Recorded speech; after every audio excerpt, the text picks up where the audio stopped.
الله أكبر الله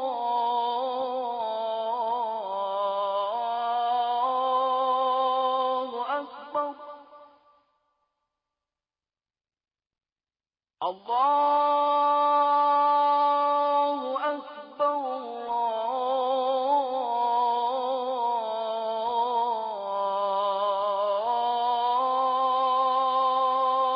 أكبر.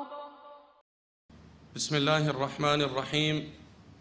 الحمد لله رب العالمين، والصلاة والسلام على المبعوث رحمة للعالمين وعلى آله وأصحابه ومن والاهم بإحسان إلى يوم الدين، وبعد. فقد قال جل وعلا في كتابه المجيد وفرقانه الحميد: أعوذ بالله من الشيطان الرجيم، بسم الله الرحمن الرحيم.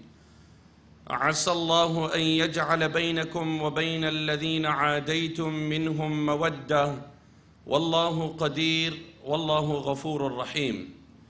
وقال النبي صلى الله تعالى عليه وسلم: اللهم لا عيش إلا عيش الآخرة فاغفر الأنصار والمهاجرة، أو كما قال عليه الصلاة والسلام.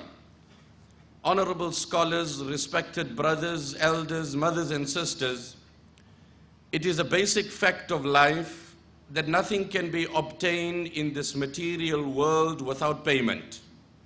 There is a price to every article, there is a price to every item. Whether cash or kind, one has to pay. Logically speaking, every buyer wants to give less and secure more. And if perchance it's reversed, he has to give more and receives less, then this constitutes loss, failure and misfortune. And often in the commercial circles, we hear people say, I burnt my hands, never again. It is rather tragic and unfortunate that we do not apply the same theory, phenomena and principle when it comes to the aspect of sin, transgression and vice. By Allah, in whose control is my life, the price a sinner pays to sustain one sin, whether it's an illicit relation or a gambling addiction or a substance abuse, it is far greater than the supposed pleasure he receives. The first price every sinner pays, the first price every sinner pays, without exception, he has to bid farewell to happiness from his life permanently. And let me not mince my words. There will be a thrill in his life when he pops the pill. There will be an excitement in his life when he's online chatting with a strange woman. There will be a kick in his life when he's pulling the machines and gamblings. But bliss and happiness will be unheard of in his life. Depression and misery is synonymous to the sinner. Depression and misery is synonymous to the sinner. Umar ibn Abdul Aziz rahmatullah alayh, the great giant, the great scholar, the second Umar, who once again revived justice in the world, he one day seen his son on the day of Eid, and his son was clad with a simple garb, while the general youth were clad in exclusive, beautiful new dress. So as a father, as much as he wanted to discipline his son, for a moment he felt that my son might be marginalized, he might be victimized, he might be isolated. People would look at him, he's the only boy wearing old clothes. So the dad was moved by the simple garb of his son into tears. So the son engages his dad and he says, Ma yubkika ya abi, oh my dad, what makes you cry? It's a topic of its own. to reflect and introspect on how profound the interaction of the pious was between father and son versus the common dialogue of father and son today. By and large, an average young man today considers his father to be an ATM machine. Put your card in and draw money that you want. That's all. So Amr ibn As radiallahu anhu, to digress, but to expound on this sentiments. He is in the throes of death. He is the conqueror of Egypt. When we went to Egypt with the grace of Allah, we went to the masjid. We visited the grave. He's in the throes of death, a critical moment, a sensitive moment. He slips into a coma. After a little while, he gains consciousness. He slips into a coma. He gains consciousness. His son, Abdullah ibn Amr ibn As radiallahu anhu, was present. He nudges his father. He says, "Dad, the moment is sensitive. The time is critical. You're about to bid farewell. You're on the verge of taking your last breath. I don't wish to be insensitive to your trauma, but once you pass away, you'll be gone permanently. Who will ever tell me the agony of death? If I'm not asking too much of you while you're dying, can you relate your pain so that I can reflect?" Ya abati sifli al-maut. What were the pious? In the agony of death, in the throes of death, the son engages his dad. "Dad, tell me what does it feel like?" فَلَوْلَا إِذَا بَلَغَتِ الْحُلْقُومِ وَأَنْتُمْ حِينَئِذٍ تَنْظُرُونَ وَنَحْنُ أَقْرَبُ إِلَيْهِ مِنْكُمْ وَلَكِنْ لَا تُبْصِرُونَ فَلَوْلَا إِن كُنْتُمْ غَيْرَ مَدِينِينَ تَرْجِعُونَهَا إِن كُنْتُمْ صَادِقِينَ. فَلَوْلَا إِذَا بَلَغَتِ الْحُلْقُومِ. Why not when the soul reaches the collarbone? وَنَحْنُ أَقْرَبُ إِلَيْهِ مِنْكُمْ, and we are closer to the dying person than you are. وَلَكِنْ لَا تُبْصِرُونَ, but you see us not. فَلَوْلَا إِن كُنْتُمْ غَيْرَ مَدِينِينَ تَرْجِعُونَهَا إِن كُنْتُمْ صَادِقِينَ. If you claim there's no retribution, and if you claim there's no repercussion, and if you claim there's no consequences post-death, then here's a dying man, halt his soul. Halt his soul. تَرْجِعُونَهَا, return it. إِن كُنْتُمْ صَادِقِينَ, if you are honest in your claim. فَأَمَّا إِن كَانَ مِنَ الْمُقَرَّبِينَ فَرَوْحٌ وَرَيْحَانٌ فَرَوْحٌ وَرَيْحَانٌ. If he's amongst the noble, for him is fragrance, for him is sustenance, for him is mercy. So the son asked the dad, "Dad, tell me, what does the agony of death feel like?" So the father says to the son, كَأَنَّ جِبَالَ الدُّنْيَا فَوْقَ صَدْرِي. كَأَنَّ جِبَالَ الدُّنْيَا فَوْقَ صَدْرِي. That is why one scholar was asked, "Why don't you speak on contemporary issues?" He said, "Can there be something more contemporary than death? Can there be something more contemporary than death? Oh my son, it appears to me as if the mountains of the entire world are exclusively resting on my chest. Oh my son, it appears to me as if the mountains, bearing in mind the jungles and the forests of the world, what an intellectually stimulating discussion pre-death. You and I don't have the ability to speak on that level in our senses while we're conscious and focused. You're slipping away from this world. These were people who valued their time. That is why I often say, when people are sitting and relaxing, they say, "We're killing time." You're not killing time, my brother. Time is killing you. The clock is ticking and time is killing. I was here a year ago. Has a year lapsed? Has a year passed? Has the wheel turned? Is it 12 months down? My words, my word.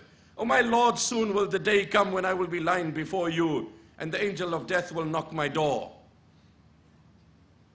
And then he slips into a coma again. There is a prolonged silence. The son holds his breath in.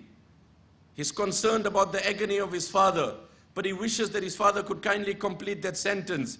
He gains consciousness. Dad, my apologies. I sympathize with your trauma. You were telling me you feel like as if the mountains of the entire world on your chest. Could you be kind enough to complete that sentence? وَكَأَنِّي أَتَنَفَّسُ مِنْ ثِقْبِ الْإِبْرَةِ. And I feel as if I'm trying to breathe from the eye of a needle. And I feel as if I'm trying to get a breath from the eye of a needle. And he slips into his agony, never to stand up and gone permanently. And what were his last words? Allahumma la qawiyyun fa'antasir, wa la bariyyun fa'a'tadhir, wa la mustankirun bal mustaghfirun. Allahumma innaka amartana fa'asayna, wa nahaytana famantahayna, wa la yasa'una illa afwuk. He has this dialogue with his son. He then lifts his hands. He said, oh my Lord, you've instructed me in my life to do many. Unfortunately, I did not comply. You prohibited me. Tragically, I did not restrain. Oh my Lord, I don't have a defense. I don't have an argument. I concede guilt. I admit all wrong. Allahumma la qawiyyun fa'antasir. I'm not strong that I'm going to challenge the angel of death. I'm going to engage him. I'm going to refute him. Wala mustankirun. And I don't refute any of my crimes. Bal mustaghfirun. My hands are down. I apologize and concede. Saying these words, he left the world. May Allah make that discussion a reality for us. Say Ameen, brothers. That becomes the topic at home. That becomes the atmosphere at home. That becomes the dialogue at home. Remember a child who excels in academics and he has multiple A symbols? That's merely a reflection that he has committed to memory the work that has been imparted to him. That doesn't make him an A in the eyes of Allah. That only is an indication of his skills to commit to memory. What if the information imparted was atheism, which he committed to memory? Do you still refer to him as an A student? He's committed it to memory, that's about it. Does that make him great and excel? We'll have to critically analyze the material that has been imparted. And yes, if he has imbibed that, and coupled with imbibing it, does he practically execute it? Then perhaps we could elevate him to the pedestal of an A symbol. But let's not be blown away by the achievements and the merits of our children by merely memorizing anything. So Umar ibn Abdul Aziz rahmatullah alayhi sees his son on the day of Eid, and he's clad in a simple garb, and he tears. So the son tells the dad, Ma yubkik. Dad, what makes you cry? He said, أخشى أن ينكسر قلبك يوم العيد إذ رآك الصبيان بهذا القميص الخلق. My son, I'm going to feel so hurt when each of the youngsters will be walking around in society, clad in exclusive garb, wearing an affluent dress, and then their dads will look at them. There will be a tear of joy. There will be a spark of excitement. There will be a moment of happiness, only to know you're the only youngster that is wearing simple and ordinary clothes. I just hope you don't fall prey to depression, and you don't fall prey to isolation, and you're not marginalized by the youth. The young boy of that time had greater sanity than the elders of today. He said, إِنَّمَا يَنْكَسِرُ قَلْبُ مَنْ أَعْدَمَهُ اللَّهُ رِضَاهُ أَوْ عَقَّ أُمَّهُ أَوْ أَبَاهُ وَإِنِّي لَأَرْجُو أَنْ يَكُونَ اللَّهُ رَاضٍ عَنِّي بِرِضَاكَ. That since when depression was for the man who wore old clothes, and since when happiness was for the man who wore new clothes, by Allah in whose control is my life, depression and misery is inseparable from the man who disobeys Allah. Depression and misery is inseparable from the man who disobeys Allah. When Umar ibn Abdul Aziz heard this, he was moved to tears. وَقَبَّلَهُ بَيْنَ عَيْنَيْهِ. He kissed him between his eyes. He said, my son, no son has ever made his father proud as you have made me with this statement of yours. ثُمَّ if you have raised children like this, you're a father. That is why in English they say, Fortunate is he whose children run into his arms even when his hands are empty. If my child runs into my arms when they have money, then what's so great about it? Even the Qaruns and the Fir'auns of their time, the tyrants and the dictators and the autocrats of their time, those who brought tyranny on this earth, those who massacred, those who were butchers. But yes, not only did the biological children of my Habib sallallahu alaihi wasallam, but even the Sahaba run into his arms when his hands were empty.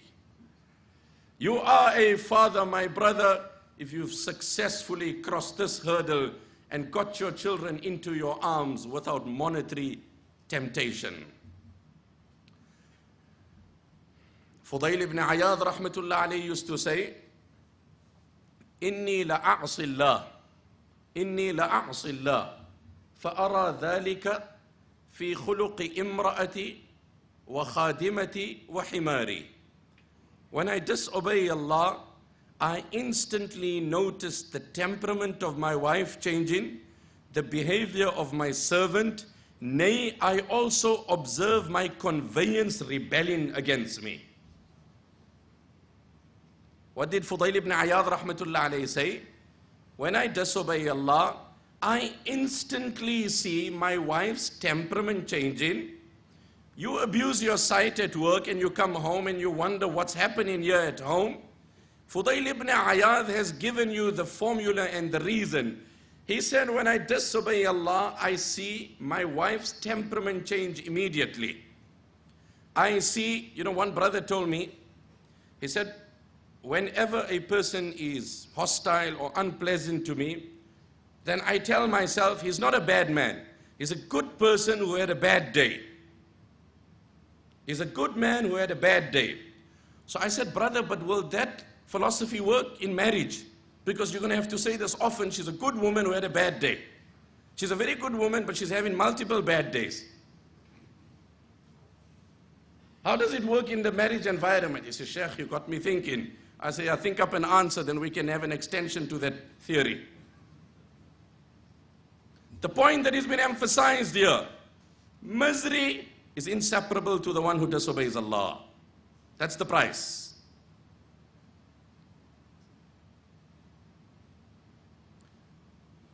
Ibn Qudama rahmatullah alayhi has made mention of an incident in Kitab al-Tawwabin.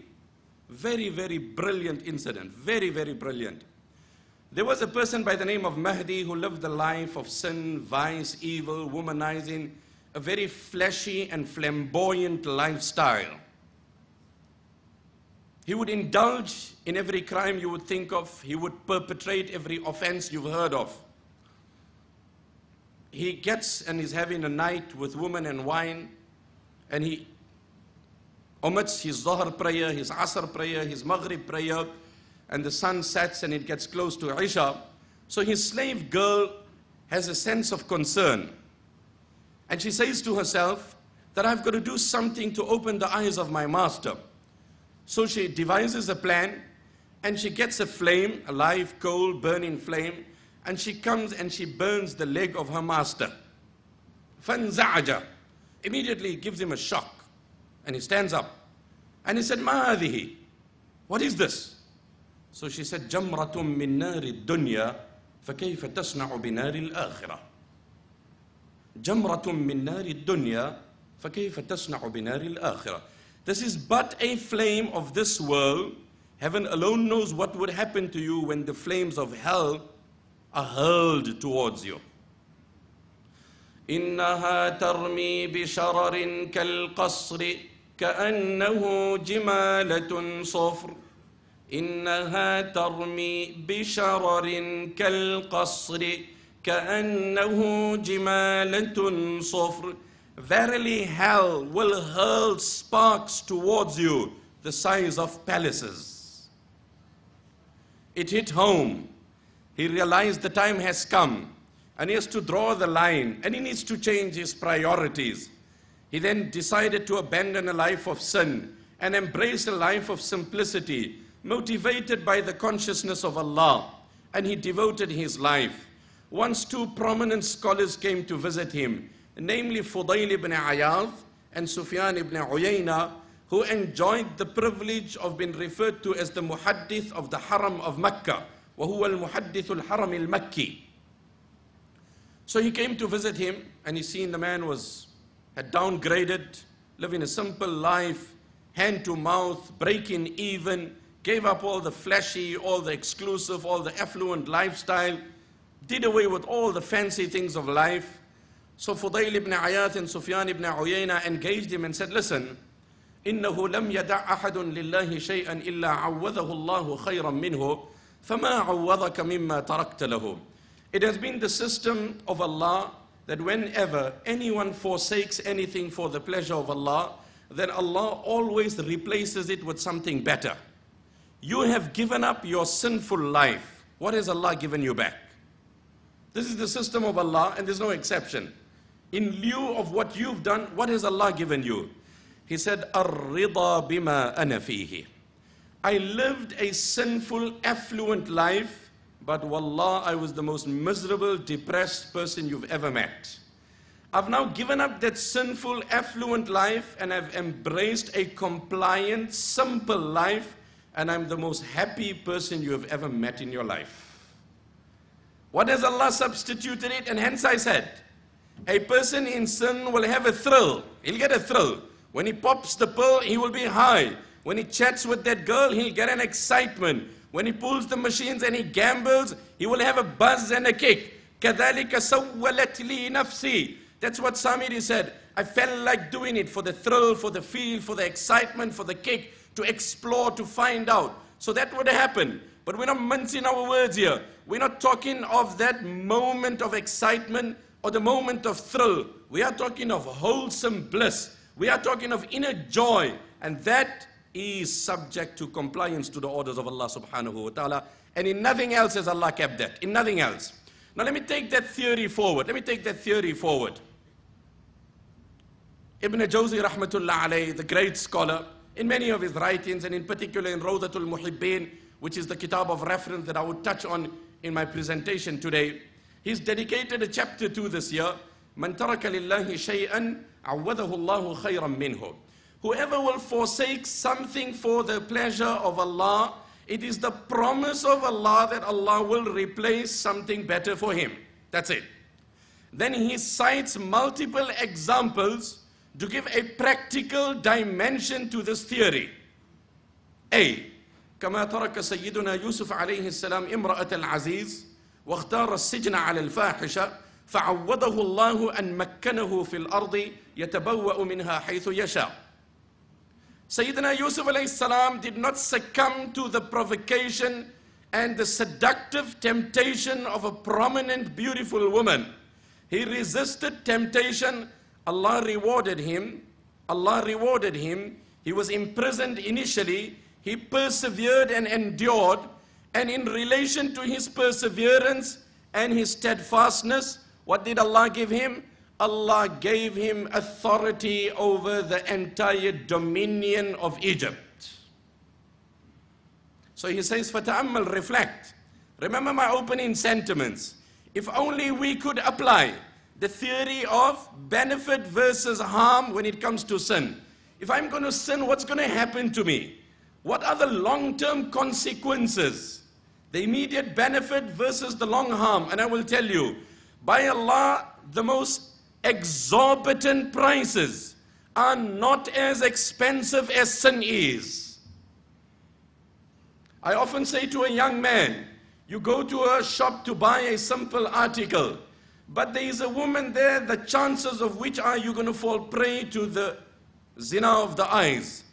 And perhaps at a distance, there is another shop where the same article will cost you double the price, but there is no fear of any sin. By Allah, walk the extra, pay the extra. I swear by Allah in whose control is my life, you've paid less. I swear by Allah in whose control is my life, you spared less. Why? You return from that shop with your Allah, and you return from the first shop without your Allah. لِكُلِّ شَيْءٍ إِذَا فَارَقْتَهُ عِوَضٌ وَلَيْسَ لِلَّهِ إِن فَارَقْتَهُ مِنْ عِوَضِي. The Arabic poet said, if you lost anything, I can arrange for a replacement. But oh boy, if you've lost your Allah, I have no substitutes to help you with. Life is a challenge between desires and the suppression of desires. At times my heart agonizes me, at times I agonize my heart. Life is a challenge between desires and the suppression of desires. At times my heart agonizes me, at times I agonize my heart. So anyway, Sayyidina Yusuf alayhi salatu was salam resisted temptation.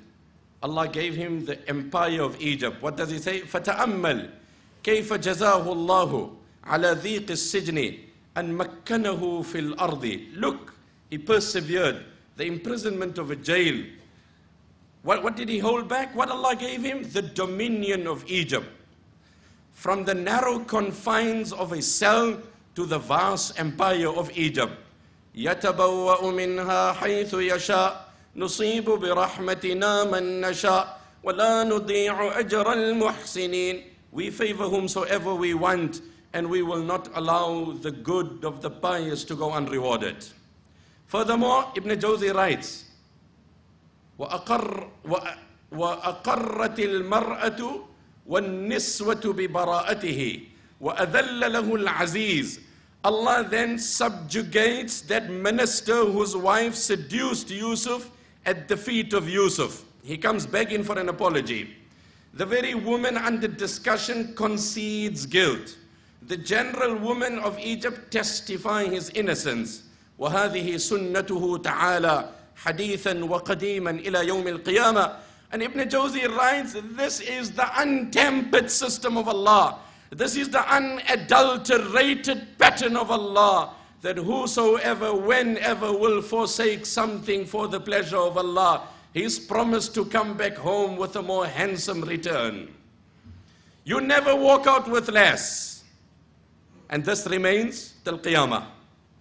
So Abu Talib one day told the Prophet ﷺ, his beloved uncle, مَا أَرَى رَبَّكَ إِلَّا يُطِيعُكَ. Oh my uncle, oh my nephew, I see your Allah is very passionate to obey you. Abu Talib said to Prophet ﷺ, and what did the Prophet ﷺ say? وَأَنْتَ يَا عَمْ لَوْ أَطَعْتَهُ أَطَعَكَ. Oh my uncle, you obey my Allah and He'll obey you. Oh my uncle, this is not only for me, you obey my Allah and He will obey you. Unfortunately, we've tried everything, but we haven't tried bonding with our Allah. We've tested all theories, but we have not tried the ecstasy of the bond of Allah. Furthermore, Ibn Jawzi rahmatullah alayhi writes, وَلَمَّا عَقَرَ سُلَيْمَانُ بْنُ دَاوُودَ الْخَيْلَ الَّتِي شَغَلَتْهُ عَنْ صَلَاةِ الْعَصْرِ حَتَّى غَابَتِ الشَّمْسُ سَخَّرَ اللَّهُ لَهُ الرِّيحِ يَسِيرُ عَلَى مَتَنِهَا حَيْثُ أَرَادَ. When Sulaiman ibn Dawood alayhi salatu wassalam slaughtered the horses which had become an hindrance in one order of Allah, and with the variation of narrations, either his asr got delayed or was made qada. There is difference of opinion. And those horses he was preparing to engage in battle, not for a personal motive, but he realized engagement in one was becoming a hindrance in a more supreme command. He said, I don't want to benefit, and I don't want to soil my hands and taint my reputation and blemish my income and dilute my money with that animal which has become an obstacle in the obedience of Allah. Slaughter those animals and distribute it amongst the poor. I'm better off with an animal and its monetary return than that animal which has become an obstacle in the obedience of Allah. When he did that, سَخَّرَ اللَّهُ لَهُ الرِّيحِ يَسِيرُ عَلَى مَتَنِهَا حَيْثُ أَرَادَ. Allah gave him the exclusive miracle of the wind being at his command. No other Nabi had this honor. That is why one of my scholars used to say, fly Sulaiman Airways, Sulaiman.com. Sulaiman alayhi salam had the exclusive domain over the winds. وَلِسُلَيْمَانَ الرِّيحَ غُدُوُّهَا شَهْرٌ وَرَوَاحُهَا شَهْرٌ وَأَسَلْنَا لَهُ عَيْنَ الْقِطْرِ وَمِنَ الْجِنِّ مَنْ يَعْمَلُ بَيْنَ يَدَيْهِ بِإِذْنِ رَبِّهِ وَمَنْ يَزِغْ مِنْهُمْ عَنْ أَمْرِنَا نُذِقْهُ مِنْ عَذَابِ السَّعِيرِ يَعْمَلُونَ لَهُ مَا يَشَاءُ مِنْ مَحَارِيبَ وَتَمَاثِيلَ وجفان كالجواب وقدور الراسيات يعملوا آل داود شكرا وقليل من عبادي الشكور. وَلِسُلَيْمَانَ الرِّيحِ, and we made the wind subservient for Sulaiman. غُدُوُّهَا شَهْرٌ وَرَوَاحُهَا شَهْرٌ. He comfortably covered the distance which would be covered in a month on a camelback or horseback with a swift conveyance in one morning. وَرَوَاحُهَا شَهْرٌ, and in the afternoon. To which land? إِلَى الْأَرْضِ الَّتِي بَارَكْنَا فِيهَا, the land that we had blessed, and that was Sham. The point is, what's the point, brother? He parted with something for the pleasure of Allah. He came home with the winds. He came home with the winds. As the immediate benefit, Allah alone knows what Allah will give him in akhirah. The reward of goodness is in akhirah. This is just the things of this world. وَلَمَّا تَرَكَ الْمُهَاجِرُونَ دِيَارَهُمْ لِلَّهِ وَأَوْطَانَهُمْ الَّتِي هِيَ أَحَبُّ شَيْءٍ إِلَيْهِمْ عَاذَهُمُ اللَّهُ أَنْ فَتَحَ عَلَيْهِمْ الدُّنْيَا وَمَلَّكَهُمْ شَرْقَ الْأَرْضِ وَغَرْبَهَا.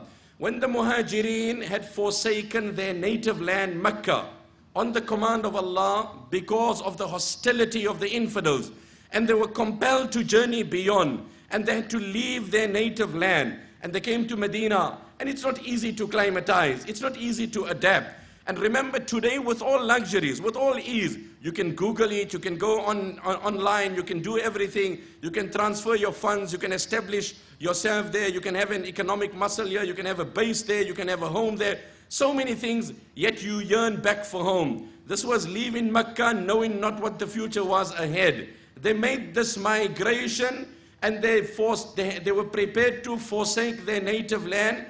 أعاذهم الله أن فتح عليهم الدنيا وملكهم شرق الأرض وغربها. In lieu of them leaving their native land, Allah opened up the east and the west of the entire world to their feet. They became the rulers of the continents. And where they took the deen of Allah. وكذلك السارق لو ترك سرقة المال لآتاه الله مثله حلالا. Likewise, a thief, if he stops his theft, Allah will give him that same money through halal.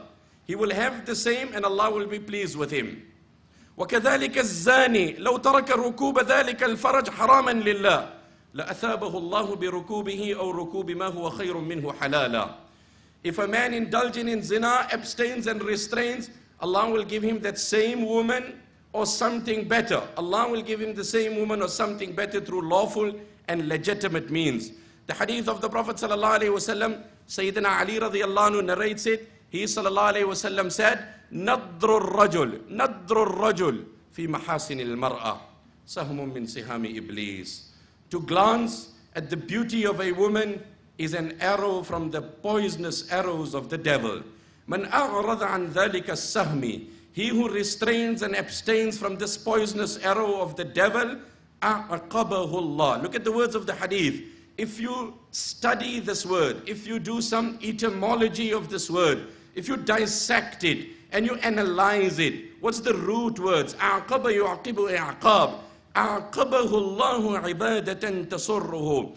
Allah will follow, Allah will replace, Allah will return. With what? Ibadatan tasurruhu. He will be amongst those fortunate individuals who will enjoy an ecstasy while obeying Allah. A spiritual ecstasy. My brother, the thrill is not to talk to an illicit woman. By Allah, a man in sin, he is excited for the moment, and for the 23 hours, he is a restless individual. He will sleep when others are awake. He will be awake when others are sleeping. He will be sitting in his house with his wife and children, the best of amenities and luxuries, the best of homes and abodes, but he will be devoid of happiness. This will be the consequences of sin. May Allah let my eyes open today. May Allah let your eyes open. This is the harsh reality. One youngster says, I read in one kitab, he says, I was walking by night, my gaze fell on a strange woman. Suddenly I seen myself drawn towards her. I tried to lure her and invite her, and it was a bright night, the stars were shining upon us, and I said to her, Ma yarana illa al-kawakib. Ma yarana illa al-kawakib. It's a bright night, it's only the stars that are shining upon us. Come close to me, we could perhaps indulge and enjoy, and we could satisfy our fantasies. What an answer came from that girl. She said, فَأَيْنَ مُكَوْكِبُهَا فَأَيْنَ مُكَوْكِبُهَا. You say only the stars, we are only exposed to the stars. What about the creator of the stars? Are we not exposed to him as well? فَلَمَّا جَنَّ عَلَيْهِ اللَّيْلُ رَأَى كَوْكَبًا قال هذا ربي فلما أفل قال لا أحب الآفلين. The stars will disappear, appear and disappear. But the creator of the stars, you cannot veil him, he never disappears.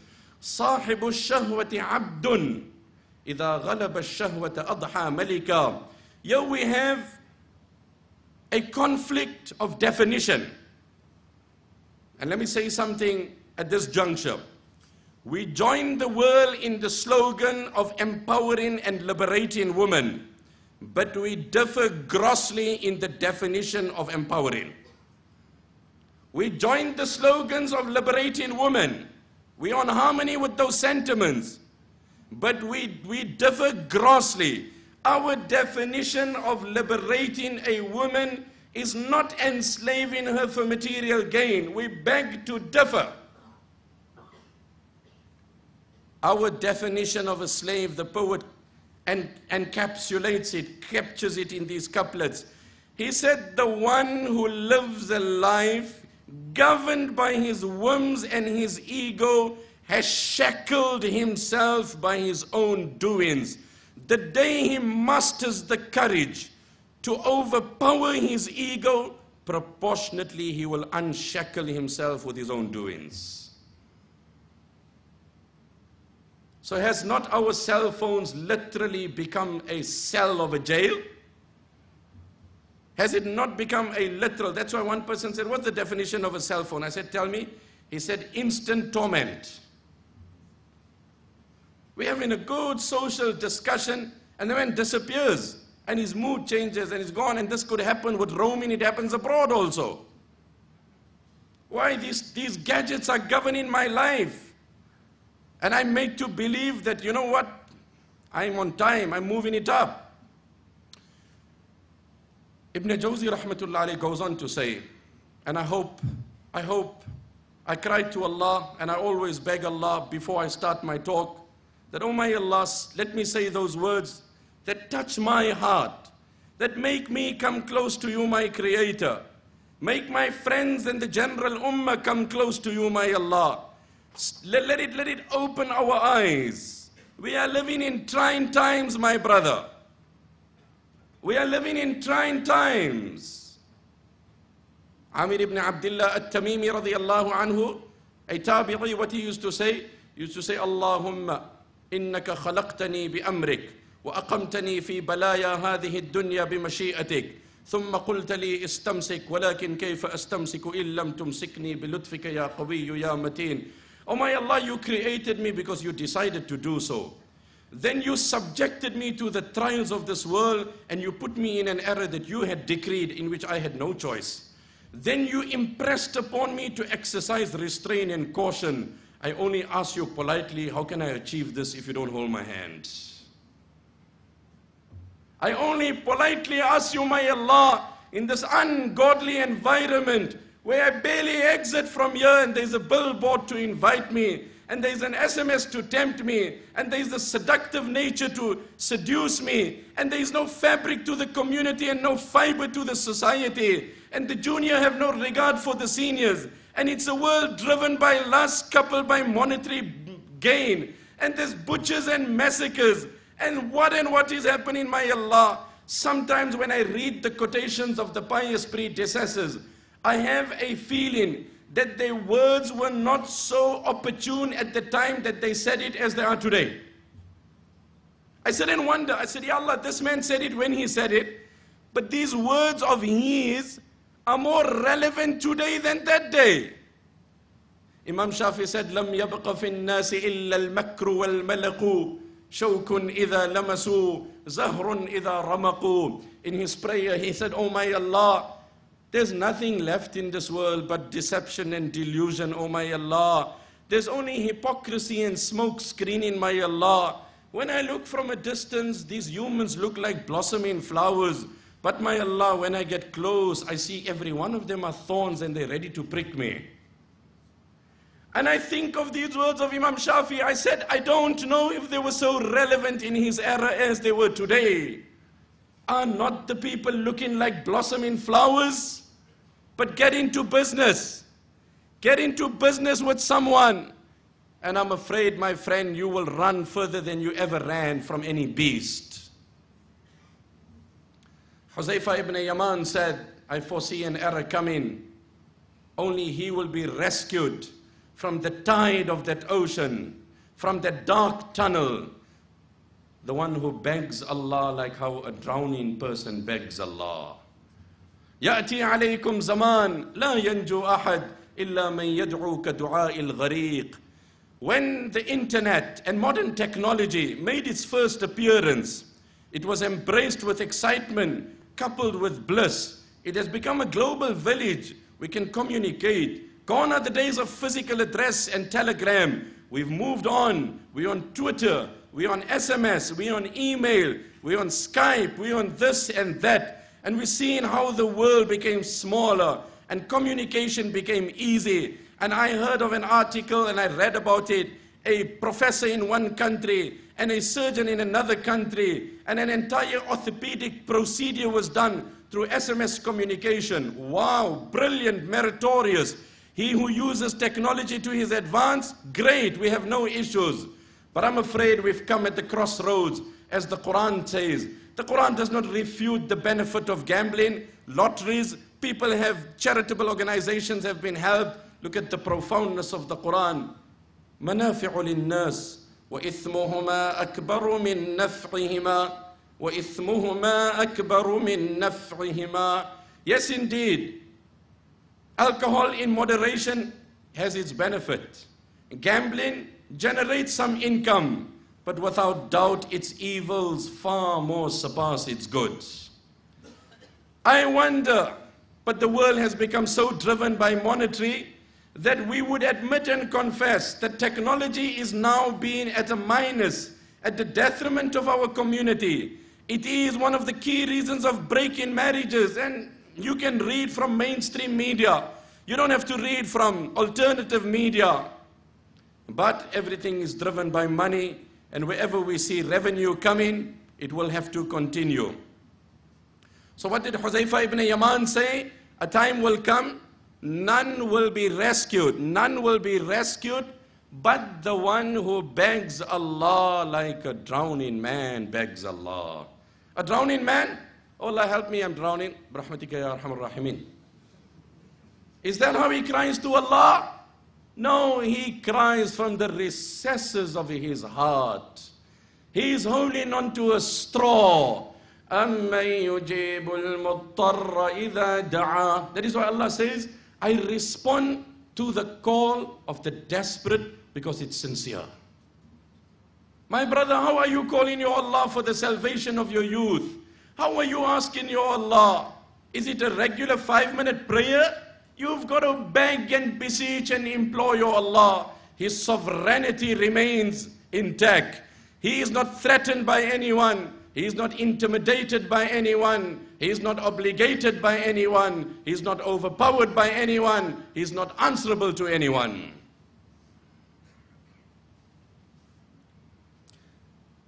So Ibn Jawzi rahmatullah alayhi writes, reflect over this. It's so deep. It's so deep. He says, إن مخالفة الهوى تقيم العبد في مقام من لو أقسم على الله لأبره.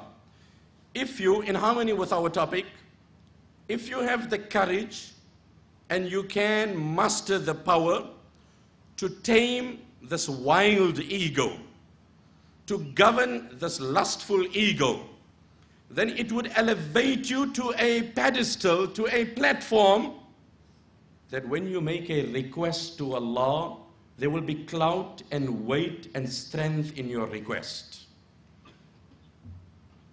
فَيُقْضَى لَهُ مِنَ الْحَوَائِجِ. Here comes the point of temptation. Here comes the element of benefit versus harm. فَيُقْضَى لَهُ مِنَ الْحَوَائِجِ أَضْعَافَ أَضْعَافَ مَا فَاتَهُ مِنْ هَوَاهُ. He said, when you don't succumb to your ego, for the moment your ego will throw a tantrum, like a child throws a tantrum. That's it. Because you have accustomed it to a particular evil and a vice. So if you were popping a pill, or you were chatting with a woman, or you were playing a machine, or you were indulging in interest, whatever the nature of the crime is, I'm just isolating 2, 3. Every time that you are dependent on that, you will come to that moment, there will be a moment of restlessness, uneasiness, there will be a crave, there will be a withdrawal symptom, whatever it is. If you resist that, he says, your ego will not get the excitement of the moment, but your ranking with your Creator will go up so high that one luxury or one fake pleasure of yours will not be catered for, but 1,000 requests of yours will be immediately honored. 1,000 requests of yours will be immediately honored.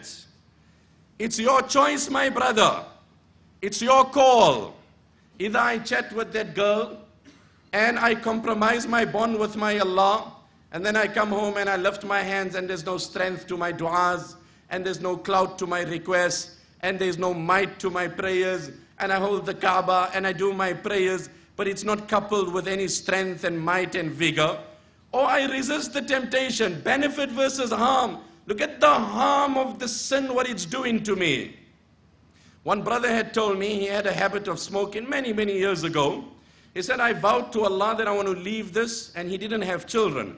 And he said, Allah, I want children, and I'm asking you, I'm giving up this evil practice, bless me with children. He said, I continued for a few months, we got into a social circle, and here everybody takes out a cigarette, and then I was offered, and obviously my ego went to its provocation at optimum, and then I asked myself, do I want a cigarette or do I want children? Do I want a cigarette or do I want children? My brother, do you want an Allah or do you want a woman? Do you want the happiness of this life, the wholesome nature of a pure, wholesome life, that you come home and you don't only share a one roof, but you share a common life, versus the modern day poverty, what I call. What's the modern day poverty? Sharing one roof, living independent lives. So at times you are awakened by the call of nature, and 2 o'clock you go to the toilet or the washroom and you see the light of your son on in his room, or the light of your daughter on, and you knock the door and you get in. It would have been great, it would have been awesome, it would have been tearing if you walked in that room and you found your daughter in prostration and you seen your son holding the Quran. But on the reverse, you'll find a haughty youngster, a snobbish young girl who's got an earphones on her head, playing on the computer. Heaven alone knows with which boy she's chatting in which part of the world. Modern day poverty in the heart of affluence, sharing one room, sharing one roof, living distinct lives. The call is yours, my brother. We are at the threshold of Ramadan. I said, what is 15 Shaban? 15 Shaban is a pre-wash. The actual wash happens. You're getting rid of the stubborn stains. And then you do the thorough wash in Ramadan. Here you are, my brother, here's the call. Then he cites few examples. Sufyan Thawri, rahmatullah alayh, a great scholar, who was known for his control over his ego. One day, one brother did me a favor. I asked him what I owe you. He said, no, don't insult me with money, but I do have a request. I said, okay, what's it? He said, make one prayer for me, a simple dua. I said, okay, what's it? Just make dua that Allah give me strength to overpower my ego. I said, the dua is simple. The work is not simple, my brother. That's far from simple. One leg on your ego, the next leg in paradise. That guy said, I'm on my way, all excited. Where are you? I'm getting married to the princess. Wow. Is that true? Yes, I love her. She just has to love me. In that first statement, it's not only you. Whole world loves her. You're not the only one that has the exclusive rights of loving her. In fantasy, the whole world is with you. But for her to just love you, dream. Dream, my brother. It's a lifelong challenge. It's a lifelong challenge. At times my heart agonizes me. At times I agonize my heart. Sometimes I get up and I obey my Allah and I win. Sometimes the devil overpowers me. And in the night I beg my Allah to forgive me for what I've done. And I start again. But at least when I start up in the morning, I bow before my Creator. Ask yourself, have you ever in your life, and you decide what's your age and you know better, started the morning, commenced the break of dawn. Oh my Lord, my agenda for today is I'm not going to disobey you at all. Oh my Allah, can I have one clean day in my life? Oh my Allah, can I have the desire of one clean day in my life? If it doesn't feature as a remote aspiration, when will it become a practical reality? We're getting up with this dream and this hope and that monetary and what. Just doesn't end. So anyway, Sufyan Thawri rahmatullah alayhi was sitting in the Kaaba. Abu Ja'far Mansur had ordered the execution of Sufyan Thawri rahmatullah alayhi. He said, apprehend him and kill him. His head was in the lap of Fudayl ibn Iyad. So Fudayl ibn Iyad said, ittaqillaha wa la tushmit bin al-a'da. There is a warrant of arrest and Abu Ja'far has ordered your apprehension and your subsequent assassination. Take measures and be on guard. He was reclining at the Kaaba. He was a man who had mustered the courage to control his lustful soul. So he had a bond that was developing with his Allah. He had a relation that was establishing. So it comes in the narrations, he just leaped forward. فَتَقَدَّمَ إِلَى الْأَسْتَارِ. And then he held onto the cloth of the Kaaba. And he said, بَرِئْتُ مِنْهُ إِن دَخَلَهَا أَبُو جَعْفَرٍ. Allah, I ask you through the agency of the relation that we enjoy for a very long time. Allah, I don't want Abu Ja'far to put his foot in Makkah. And oh my Allah, I say to you, I'm not going to settle for anything less. When you read the prayers of the pious, by Allah you will realize they didn't only supplicate their Allah, they spoke to Him. They spoke to Him. Oh my Allah, Zakaria alayhi salam, Inni wahana al-azmu minni, washta'ala al-ra'su shayba, ولم أكن بدعائك رب شقيا وإني خفت الموالي من ورائي وكانت امرأتي عاقرا فهب لي من لدنك وليا. Oh my word, I wish you knew Arabic to comprehend the eloquence and the profoundness. Zakaria supplicates his Allah. The opening verses of Surah Maryam. He's 100 years of age. He doesn't have a child. He says, وَهَنَ الْعَظْمُ مِنِّي. Oh my Allah, my bones are weak. The time has passed. وَاشْتَعَلَ الرَّأْسُ شَيْبًا. My hair has given off repeated white strands. وَلَمْ أَكُمْ بِدُعَائِكَ رَبِّ شَقِيًّا. But you've never denied and deprived me. وَإِنِّي خِفْتُ الْمَوَالِيَ مِنْ وَرَائِي. And if I don't have a son, I don't see anyone liable that will carry on my mission after my demise.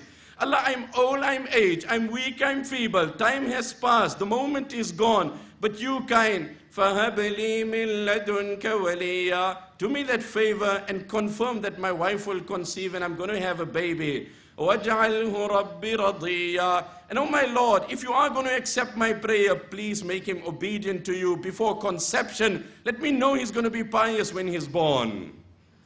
I mean, he wasn't praying only, he was talking to his Allah. He was talking. You want to talk to your bank manager? Talk to Allah. Oh my Allah, I'm walking in the street. Oh my Allah, I'm tempted with this woman. My Allah, nobody knows what I'm doing but you. My Allah, I've dropped my gaze. You come, my rebellious son. My Allah, I've dropped my gaze. You bring sanity to my young teenage daughter. Oh my Allah, I've dropped my gaze. You bring piety to my spouse. Oh Allah, I've dropped my gaze. Oh my Allah, you bring wholesome provisions to my house. Oh my Allah, you give me pure income. Oh Allah, you rescue me from my financial crisis, whatever the nature is. Anyway, he dies before he enters Makkah. Ibn Jawzi says, now see what it did for him because of his piety. When the moment came, because of the bond that was developed, one prayer, he advanced and he said, oh Allah, I don't want that man in Makkah and I'm not going to settle for less. Oh, look at those words. بَرِئْتُ مِنْهُ إِنْ دَخَلَهَا أَبُو جَعْفَرٍ. He passes away. Abdurrahman Mahdi rahmatullah alayhi says, I seen him in a dream. I asked him, how was things? How did you fare before Allah? He said, I was lowered into my grave and suddenly I appeared before Allah. And then Allah was very kind. My reckoning was simple. I wasn't subjected to intense interrogation. It was basic, what you carrying, does that, what you did, etc. Allah overlooked and pardoned, and I was then ushered into paradise. فَبَيْنَمَا أَدُورُ بَيْنَ أَشْجَارِهَا وَأَنْهَارِهَا. As I was strolling merrily in the gardens of paradise, إِذْ سَمِعْتُ قَائِلًا يَقُولُ. I hear this unseen voice calling out, Sufyan. I said, yes, that's me. And then the voice engages me. Do you know why you are where you are? I'm like, please tell me. I know it's the mercy of my Lord. But do you know which action of yours impressed us? I said, please tell me, my Allah. تَحْفَظُ أَنَّكَ آثَرْتَ اللَّهَ عَزَّ وَجَلَّ عَلَى هَوَاكَ يَوْمًا. You were sitting in seclusion one day. There was no human around you. There was no physical eye. In today's time, there was no camera on you. There was nobody watching you. You were tempted with evil. You had the perfect time, the open platform, the equal choice to vent it, to perpetrate it, to cause it, to commit it. But you respected us. You honored us. We respected you. We honored you. Paradise is yours. My young boy, make the calculated choice. My young brother, make the calculated choice. That is why I always say, don't react, respond. Reaction is instinctive, and responding is a thought process. When you react, you're instinctive in what you're doing. And when you're instinctive, it could be diluted with emotions. It could be flavored with so many things. But when you respond, more than often you're matured, you're balanced, you're calm, you focus, you're objective. That is why Sufyan Thawri rahmatullah alayhi used to say, La khayra fi ladhatin min ba'diha an-naru. Oh my Allah, what must I do with a woman or a drug, a sin or a vice, the immediate consequences of which is the blazing fire of hell. And Hussein ibn Mutayr rahmatullah alayhi said, وَلَا خَيْرَ فِي لَذَّةٍ لَا تَقْرَبِ الْأَمْرَ الْحَرَامَ فَإِنَّمَا حَلَاوَتُهُ تَفْنَى وَيَبْقَى مَرِيرُهَا. What did he say? He said, do not approach a sin because فَإِنَّمَا حَلَاوَتُهَا تَفْنَى إِنَّمَا حَلَاوَتُهَا تَفْنَى وَيَبْقَى مَرِيرُهَا. Its sweetness is the first thing to disappear, and its bitterness and regrets never leaves you. Its sweetness is the first thing to disappear, and its bitterness never leaves you. The point that I'm saying is, sin its consequences, its repercussion, its evil is permanent. لا تقرب الأمر الحرام فإنما حلاوته تفنى. How long is that sweetness? How long is that thrill? And by Allah, after the sin, the depression is greater than before. After the sin, the depression is great. Now, I want to take one incident and open it up. And that is the incident of Yusuf alayhi salam, which I briefly touched on. That how he resisted temptation, what Allah gave him back. The point is as follows. Ibn Jawzi rahmatullah alayhi writes it. He says, when Sayyidina Yusuf alayhi salatu wasalam was tempted with zina, the dynamics around him were very unique. And hence the reward was equally great. Number one, فَإِنَّهُ عَلَيْهِ السَّلَامُ كَانَ شَابًّا وَالشَّبَابُ مَرْكَبُ الشَّهْوَةِ. When Yusuf alayhi salam was tempted with zina, he was a young man. And youth and lust are synonymous. It goes together. A young man in his youth, I don't have to tell you what happens to him. That is why Imam Ahmad rahmatullah alayhi said, حدثنا هيثم قال حدثنا إسماعيل بن عياش عن عبد الرحمن بن عدي البهراني عن يزيد بن ميسرة أنه قال إن الله تعالى يقول أيها الشاب التارك شهوته لي المتبذل شبابه من أجلي أنت عندي كبعض ملائكتي. What did he say?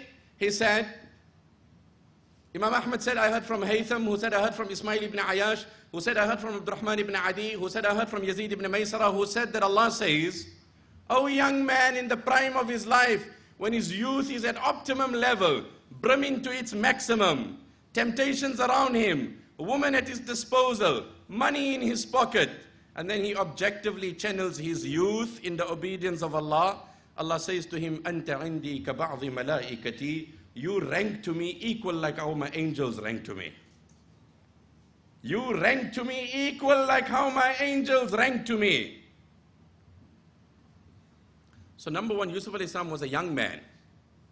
He was a young man. Number two, كان عزبا ليس عنده ما يعوضه. He was unmarried. So he didn't have a legitimate alternative. He didn't have a lawful substitute. If a person is tempted with haram, and that's the words of the Prophet ﷺ, then come home, for verily your wife has nothing less than the woman outside has to offer. The world outside is calling you outside. Be tempted outside. Look at what is happening outside. That's the unfortunate part. So the husband and wife get chatting. The wife asks the husband, my beloved, if I pass away, would you remarry? She says, no, never. Loyal to you, faithful to the cause. I tied the knot once and that's it. I cannot imagine an intimate moment with another man. Wow, wow. Great, awesome, brilliant. After a little while, there's a twist in the discussion. The wife puts the spotlight on the husband. And how about you, my beloved? If I go, so the wife says, no, I won't remarry, I'll stay with my sister. I'll stay with my sister, she's single, I will just pass my life and stay with her. The spotlight is on the husband. What about you if I pass away? Would you remarry? I also won't remarry, I'll just stay with your sister.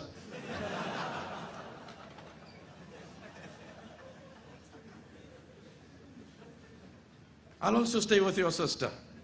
That's if he's not already staying.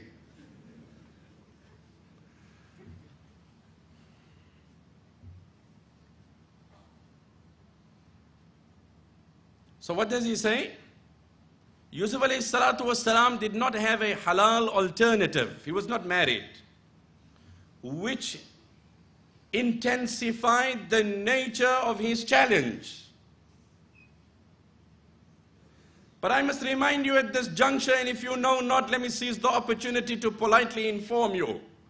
There have been scholars throughout history who, despite not getting married, have lived a more bashful life than you and I can possibly live after being married.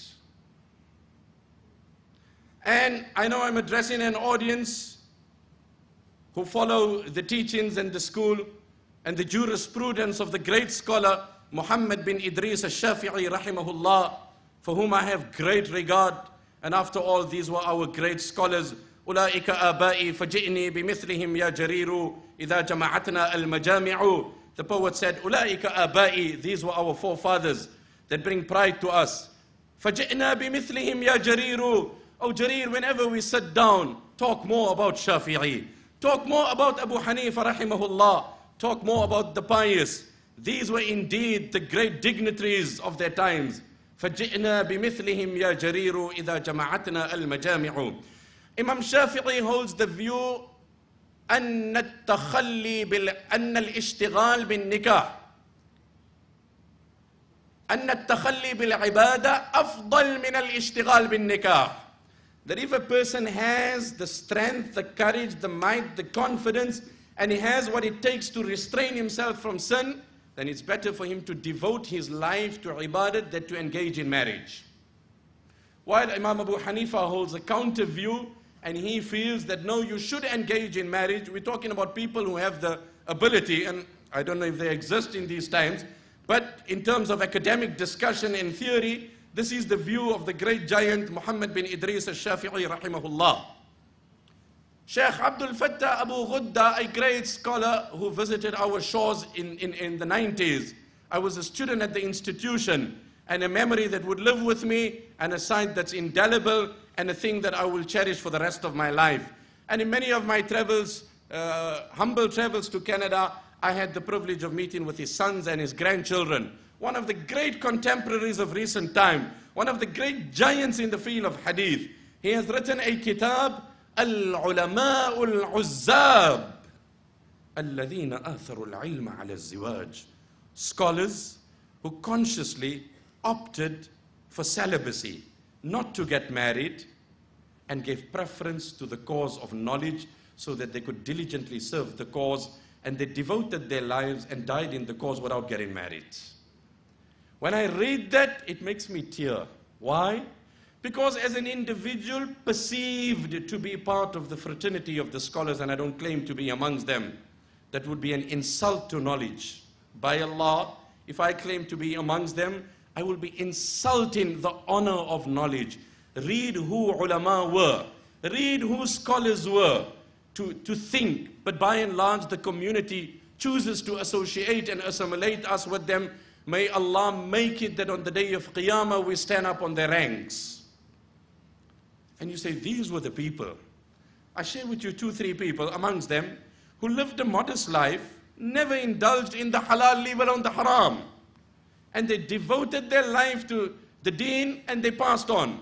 ومن العلماء العزاب الإمام الزاهد العابد المحدث الفقيه الجبل الثقة الرضا عديم النظير في عصره أبو نصر بشر ابن حارث ابن عبد الرحمن المروزي ثم البغدادي المشهور باسم بشر الحافي.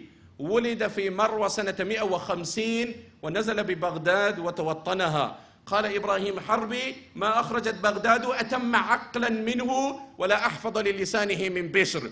ما عرف له غيبة لأي مسلم كأن في كل شعرة منه عقلا ولو قسم عقله على أهل بغداد لصاروا عقلا وما نقص من عقله شيء. Amongst them was Al-Imam, the leader, Al-Zahid, the man who lived a life of abstinence, Al-Muhaddith, the scholar of hadith, Al-Jabal al-Thiqat al-Rida, a giant, Adim al-Nadhiri fi asrihi, unparalleled in his time, Abu Nasr, Bishr ibn Harith ibn Abd al-Rahman. He was born in a place called Marwa in the year 150. He relocated to Baghdad and he made this his place, and this became the seat of knowledge for him. Ibrahim Harbi, who was one of his contemporaries, says, Baghdad in its history could not produce a more intellectual and a more learned man than Bishr Hafi. He then counts few of his accolades. A, he never backbited any Muslim in his entire life.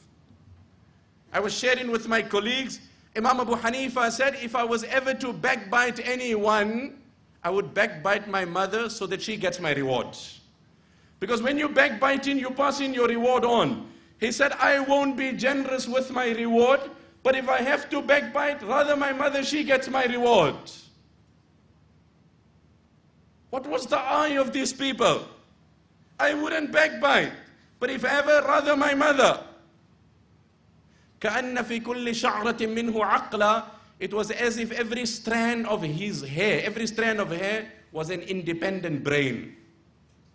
لو قسم عقله على أهل بغداد, if his intellect was distributed to the residents and the inhabitants of Baghdad, every one of them would have walked out from the intelligent, and it wouldn't have decreased his intelligence in any way. Then the youth of today want to idolize the immoral celebrities. Oh Muslim youth, study your history, study your legacy, study the people in your lineage. These were our ancestors. These are our shining stars. We haven't heard of them, leave alone studied them or named our children after them. It is said when Bishr Hafi passed away, Baghdad never seen such a funeral in its history. Whole life devoted to the sciences of Islam. And then he writes, Sheikh Abdul Fattah Abu Ghudda writes, وَمِنَ الْعُلَمَاءِ الْعُزَّابِ الإمام الحجة المفسر المحدث المقري اللغوي الأديب الشاعر المحقق المدقق جامع العلوم ذو التصانيف المجتهد المطلق أحد أئمة الدنيا علما ودينا وفقها وقد طبقت شهرته الآفاق. Oh, and I was reading this and I'm just like blown away. My Allah, where were these people and who were these people, my Allah? And how they loved you and how you loved them, and how close they were to you and how close you were to them, my Allah. Introduce us to that which was their common occurrence, my Allah. Who was this? Muhammad ibn Jarir al-Tabri. Who hasn't heard of Tafsir al-Tabri? Ask any scholar, devoted his entire life. Who was he? Al-Faqih, a jurist. Al-Muqri, a scholar in Qiraat. Al-Nahwi, an authority in Arabic. Al-Sha'ir, a great, prolific author, and who had imbibed all the multiple sciences of Islam. Al-Mujtahid al-Mutlaq, who had the adequate sciences to independently access verdicts and make deductions from Quran and Hadith. وَقَدْ طَبَّقَتْ شُهْرَتُهُ الْآفَاقِ, and whose fame went across the continents and across the world. And then he also writes there, on the strength of Imam Zahabi, who's the famous person in field of hadith and the Naqad. Imam Zahabi rahmatullah alayh, in his tarjuma, and Abu Nasr as-Sijzi, who passed away in the year 444 in Mecca. Hafiz Abu Ishaq al-Habban says, one day I was sitting at the house of Abu Nasr as-Sijzi, someone knocks on the door. So I was the servant there, I stood up and I opened the door. فَإِذَا إِمْرَأَةٌ, suddenly there's this beautiful woman there. I opened the door, we were all taken by surprise. You and I will wish for that. So she came in, فَأَخْرَجَتْ كِيسًا, she opens up a bag, and she takes out 1,000 dinars. You know, we talk of crispy notes. 1,000, not silver, gold, dinars. فَوَضَعَتْهُ بَيْنَ يَدَيِ الشَّيْخِ, and she puts it before the Sheikh. These were great people. We will like say, looks like Allah has accepted my studies. How Allah is rewarding me. Rewarding you, my brother? I'm afraid I have even diluted my tawaf while making Kaaba. I abuse my gaze. Oh my Allah, what? There isn't a shred of Iman left in my heart. My Allah, I am attracted to the beauty of woman while performing circumambulation. You can go to the Kaaba and boast and brag and speak about how many times you visit, but if you don't restrain your gaze and you don't have modesty in your approach, I ask you, my brother, what have you achieved? Mal maqsood, sister, what's the wisdom? She said, tatazawwajuni. I'm giving you this money, I want you to marry me. He very modestly gazes down and he said, sister, la hajata li fi izdiwaj. I don't have the need to get married. She said, but Sheikh, I am impressed.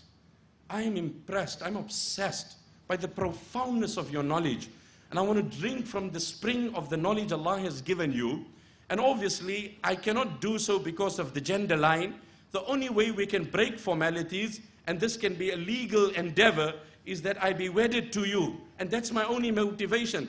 So we don't have to have conjugal relation. We don't have to consummate. We don't have to share the bed. I will be a female servant to you, but perform the nikah so that it's legal and lawful. I mean, look at the temptation at that level. Not for haram, for halal. And these were humans and mortals. They had equal aspirations and desires. And then we want to say, like, you know what, by nature I'm flammable and she's throwing sparks at me, so I'm erupting into flames. At the gas station they have, you know, please keep fire and that away because it's flammable. Like, Allah has created me flammable. Please stop throwing sparks. He said, La hajata li ila al-khidma. I don't have a need for anyone to serve me. And then he said, sister, please take the money and leave. She took the money and she walked out. We might tell her, sister, I think you get lost. Can I show you the place? You know, normally even the navigation loses signal here. The navigation generally doesn't pick up signal. Perhaps can I just walk you back? Luqman Hakim said, oh my son, if desperation calls you to walk behind a lion, do so, but don't ever walk behind a woman. Luqman Hakim said, oh my son, if desperation calls you to walk behind a lion, imshi wara al-asad, wala tamshi wara al-mar'a. If desperation calls you to walk behind a lion, so be it. Heaven knows what circumstances could face you at which jungle on which time. But don't walk behind a woman. When she left, he said, خرجت من سجستان بنية طلب العلم. When I left my town and my city, I told everybody I'm going in the pursuit of knowledge and I don't want to dilute my endeavor even with the lawful. I said I'm going to learn knowledge. That's why I say, my brother, you're saying you're going for Hajj? Are you truly going for Hajj? I'm going to spend 10 days in Makkah. Are you truly going to spend 10 days in Makkah? Remember spirituality coming in from one side, and at the same time, you have a hole of your eyes. It's dripping, it's leaking out. You have the whole of your ears, it's coming out. You have the whole of your tongue, you blurting things. So whatever you fill in the form of worship and fast, there is a leak, there is a leak. So nothing has been retained. Simple example, we can have the most brilliant of ACs on, but if the window is on, or the window is open, the door is open, the desired object, the desired result is not achieved. You've got to block the avenues of outside influence, and then you blow your cool and cool air, and then the atmosphere becomes cool and chilled. But if you have the AC blowing at its highest and optimum, and the doors and the windows are open, it's going to feel like there's no AC on. You could be exerting your nights and your days, and you could be doing the rest of it. But if these holes are open, I'm afraid that AC is not going to have the desired effect. And then in the end, Sheikh Abdul Fattah, after writing, he speaks about many. I just said 2, 3. He writes a beautiful prayer. فَجَزَاهُمُ اللَّهُ عَنِ الْعِلْمِ وَالدِّينِ وَالْإِسْلَامِ خَيْرَ الْجَزَاءِ وأكرمهم في جواره بالحور العين مع النبيين والصديقين والشهداء والصالحين. May Allah reward these scholars on behalf of the knowledge of Islam, on behalf of Islam, on behalf of the ulama, on behalf of the Muslim ummah in its entirety, with the loftiest of abodes in Jannah. And may He wed them, for verily they are deserving and most deserving for the pure damsels of paradise. Who better for the woman that the Quran says, وَكَوَاعِبَ أَتْرَابًا, developed in their chest, قَاصِرَاتُ الطَّرْفِ, modest in their gaze, لُؤْلُؤٌ مَكْنُونَ, hidden pearls, لَمْ يَطْمِثُهُنَّ إِنسٌ قَبْلَهُمْ وَلَا جَانٌ. No human has looked at them, leave alone touch them. بِأَيِّ بَنَانٍ تُعَاطِيهَا تَرْغِيبٌ. Do you know with which hand she will embrace you? Nabi Sallallahu Alaihi Wasallam asked the Sahaba, he said, tell us. He said, لَوْ أَنَّ بَنَانًا مِّن بَنَانِهَا بَدَى. لَوْ أَنَّ بَنَانًا مِّن بَنَانِهَا بَدَى. Let her finger be exposed, and it will outshine the brilliance of the sun. وَيُدْخِلُهُمُ الْجَنَّةَ عَرَّفَهَا لَهُمْ. You and I, Sheikh, tell us more. Oh, that's great. My brother, let's be real with life. Let's be real. Grab a bull by its horns, as they say. Tackle the hard issues. When things get tough, the tough get going. Things have become tough, the tough have to get going. What is get going? We have to turn to Allah. Coming back to the incident of Sayyidina Yusuf alayhi salatu wasalam, without losing focus, we said he was a young man. We said he was not married. And then we just digress and spoke on this here. The third challenge كان في صورة المملوك والعبد لا يأنف مما يأنف منه الحر. His present profile was that of a slave. He was not a slave, but people had wrongly imposed slavery on him. And as a slave, you didn't have to preserve your profile as much as a liberated person had to do.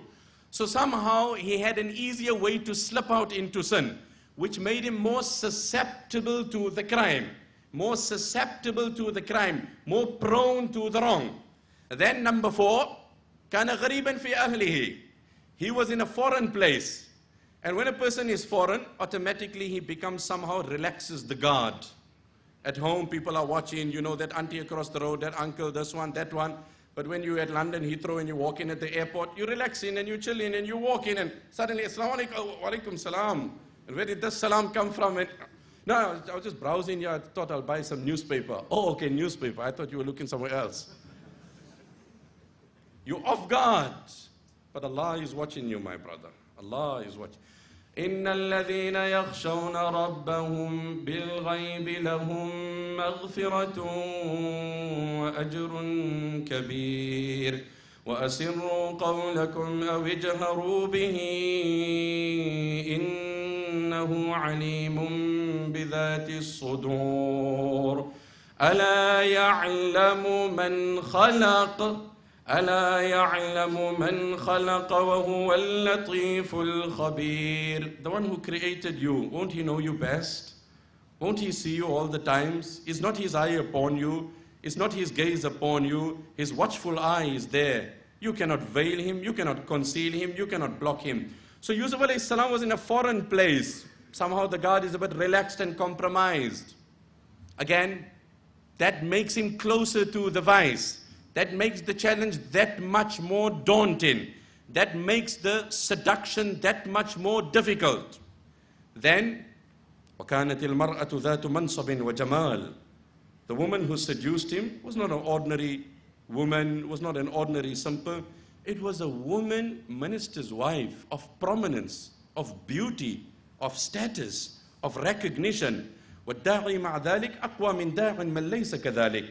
And obviously, the challenge that comes from that dimension is far greater.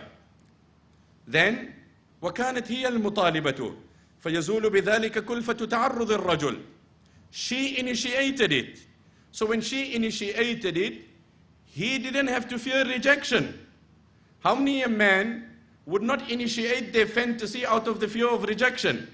They will harbor their fantasy, but fear that I might be rejected, so embarrassment of rejection keeps him back and not the fear of Allah. And hence for that man there's no reward. He won't have the punishment of the wrong. He won't have the punishment because he didn't do the wrong. But he's not restraining out of the fear of Allah. He's better than the one who indulges. But the ideal is the one who withholds for the pleasure of Allah. The ideal is, you know, the one who, you tell your son, I don't want you to go with that friend. And then you come home, MashaAllah, my son, I'm so happy to see you. You decided not to go? No, he still didn't come, I'm waiting for him. Oh no. In the end, the friend didn't come and he didn't go. Are you going to give him the equal pat? Are you going to acknowledge him equally? No. He stayed, I'm happy he didn't go, he won't get the negative influence of that peer pressure. But I'm not all that excited because you haven't respected or recognized my sentiments. It's not me who you have honored. Circumstances have kept you back.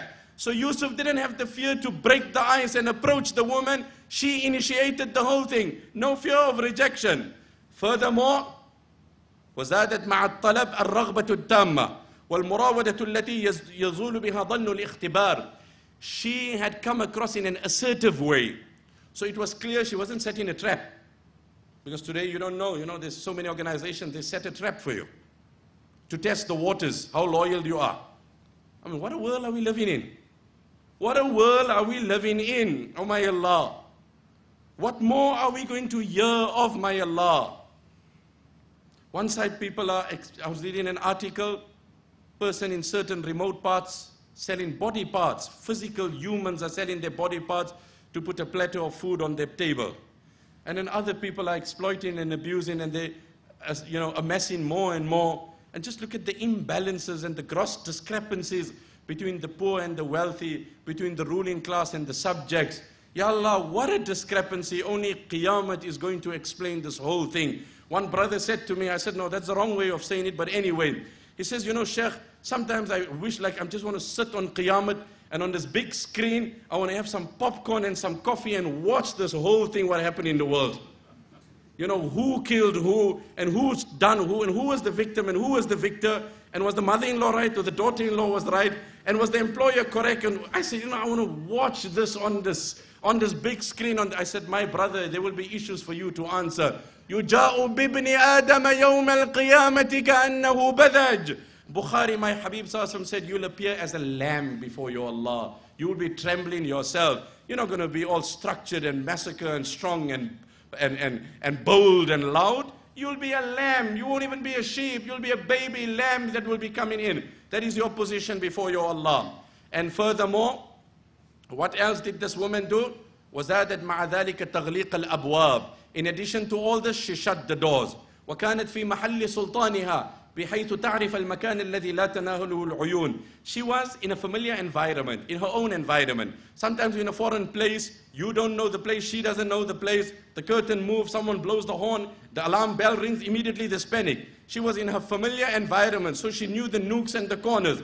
So she was at ease and calm, and she tried to bring that level of calmness onto Yusuf and seduce him, as the Quran said, وَغَلَّقَتِ الْأَبْوَابَ وَقَالَتْ هَيْتَ لَكَ وَغَلَّقَتِ الْأَبْوَابَ وَقَالَتْ هَيْتَ لَكَ. She shut the doors, and I painted the picture. And Yusuf is young, and he's single, and he's foreign, and he's a stranger, and she's prominent, and she's beautiful, and she's assertive, and the doors are shut, and the man is young, and the woman is beautiful. And she said, come on, Yusuf, let us indulge. Let's close our eyes for a moment and think, Ya my Allah, Ya my Allah. We don't even ask for that situation to get that reward because we know we won't be able to live up to it, Allah. We're asking you, my Allah, just let us not face those challenges, Allah. We are too weak to even imagine the thought what would happen to us.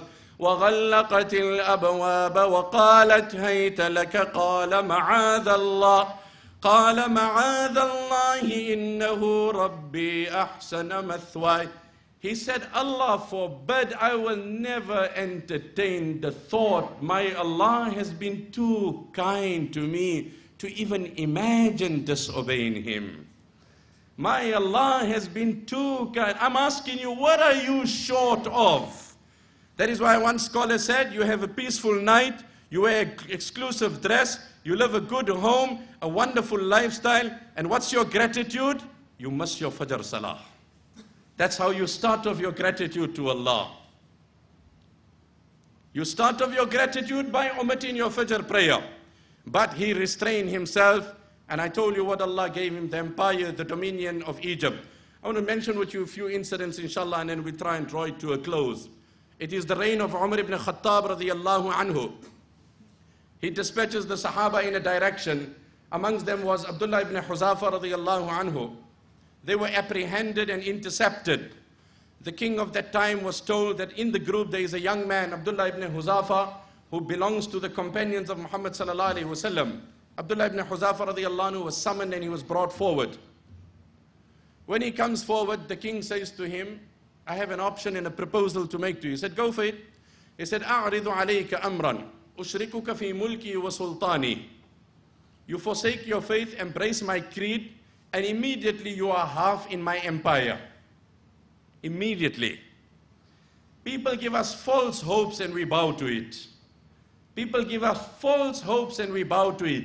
We lose the money and we lose our Allah more importantly. I told you, my brother, the most exorbitant thing in life is sin. Because why? It costs you, not your health, not your wealth, not your wife. It costs you your Allah. It costs you your Allah. Remember that. Person said, no, but I'm only paying $1 interest. I said, it's not the number, it's not the amount. It means you and Allah are at war. It's this antagonistic relation you've entered into with your Creator that is the painful thing, not the connotations of $1.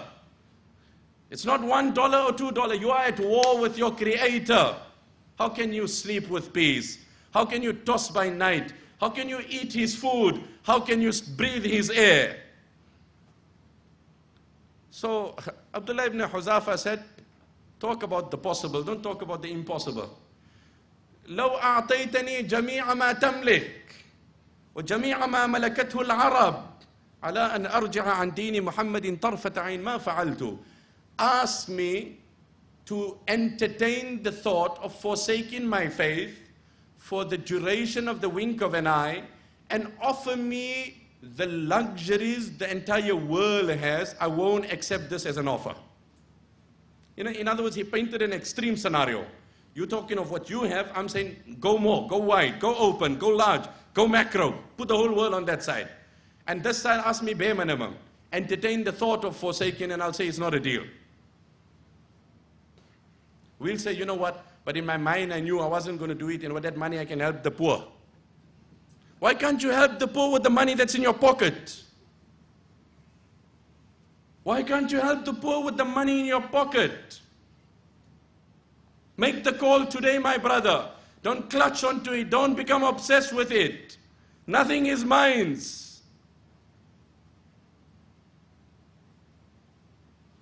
Sha'ataullah, Bukhari rahmatullah alayh, an orator like no orator, a public speaker like no public speaker. I heard scholars saying he used to comfortably address the audience from Isha and Fajr. In the latter part of his life, he had a stroke which affected his speech the most. He said, my Allah taught me I wasn't speaking. My Allah taught me I am not here because I want to be here. It's the sheer mercy of my Allah. Nothing is ours. Anyway, Abdullah ibn Huzafa radiallahu anhu says, I will not accept this as an offer. The king says, okay, bring the most beautiful woman. I'tuni bi malikati jamal al-bilad. Miss World, if I may translate that phrase. Usher her into the room and then leave them for a moment together, and the obvious will happen. So she's ushered into the room. This is a young man, he's away from home. Temptation is at its peak. The most beautiful of women is put in front of him. She walks into the room and she is told to then undress herself. She then gradually undresses herself. After a moment of silence, there's a loud scream, there's an awful cry. Tasrukh, iftahu. Suddenly everybody dashes, opens the door. And okay, right, can we accuse him of rape, of advancement, of this? She comes out and she says words that made me cry when I read it. I read it in the writings of Ibn Jawzi rahmatullah alayh. She said, Wallahi ma yadri adhakarun ana am untha. Wa wallahi ma adri adkhaltumuni ala basharin am ala hajar. By Allah, this man doesn't know if I'm a male or I'm a female. And by Allah, I don't know if he's a human or a stone. By Allah, this man doesn't know if I'm a male or a female. We will know what nationality she is. You can just see from her nose. You can see she looks like, from her hands you can see she's in veil, but you can see she's young. My brother, have I only got this venom throwing out from my eyes? Have I only got this poison going out from my eyes? I cry sometimes to my Allah and I talk to Allah. Oh my Allah, when will my life change? Oh my Allah, when will my attitude change? Oh my Allah, when will it be that a sister passes by and I don't harbor a nasty thought? Oh my Allah, when will it be that I don't have a fantasy for the woman across the road? Oh my Allah, if this woman who comes so modestly clad and speaks to me, asking an aspect of deen, if you have to unveil to her how dirty my heart is, perhaps the earth will split and swallow her if she has to know how evil I am, my Allah. By Allah, he knows not if I'm a male or a female, and I know not if he's a human or a stone. The king says, okay, we'll kill him. So two innocent Sahaba are brought prisoners, a pot of oil is burnt, and they are hurled in and they are burnt. And then Abdullah ibn Huzafa is taken. As he's going, he starts crying. So the king says, okay, looks like now we've got him thinking and he's changed his mind, bring him back. He's brought back. You're crying, change of mind.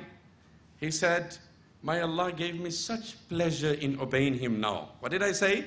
You do it and then you see the pleasure, the excitement, the happiness. The ultimate is just not to obey your Creator, but to cherish his obedience. That's it, my brother. You bring me a glass of water, he pulls his face up and he goes and he brings it. And the other one doesn't bring, and then you admonish him and he says, Dad, but I brought it. Yeah, but honestly, with the attitude that you brought it, maybe if you didn't bring it, I would have been better. My brother, I'm asking you, with what attitude do you get up for Fajr? With what attitude do you fast? Do you think you're doing my Allah a favor? How can you impress my Allah by abstaining from food when He never eats? How can you impress my Allah by abstaining from drinks when He never drinks? How can you impress my Allah? He's only trying to help you to get you closer to your paradise. Oh my boy, how much must I impress upon you? Your studies, your nobility, your character is to make better of you, and there's nothing for me. And the son says, no, you want it, but I'm telling you it's for you. And there's conflict of interest. And he just, till he doesn't cross that hurdle, the antagonism continues. And the day the boy realizes, and reality dawns, and maturity sets in, that I'm doing it for my own interest, now he's motivated by his own agenda. مَا يَفْعَلُ اللَّهُ بِعَذَابِكُمْ إِن شَكَرْتُمْ وَآمَنْتُمْ. My Allah says, my sovereignty is at its greatest. Punishing you can't make me greater.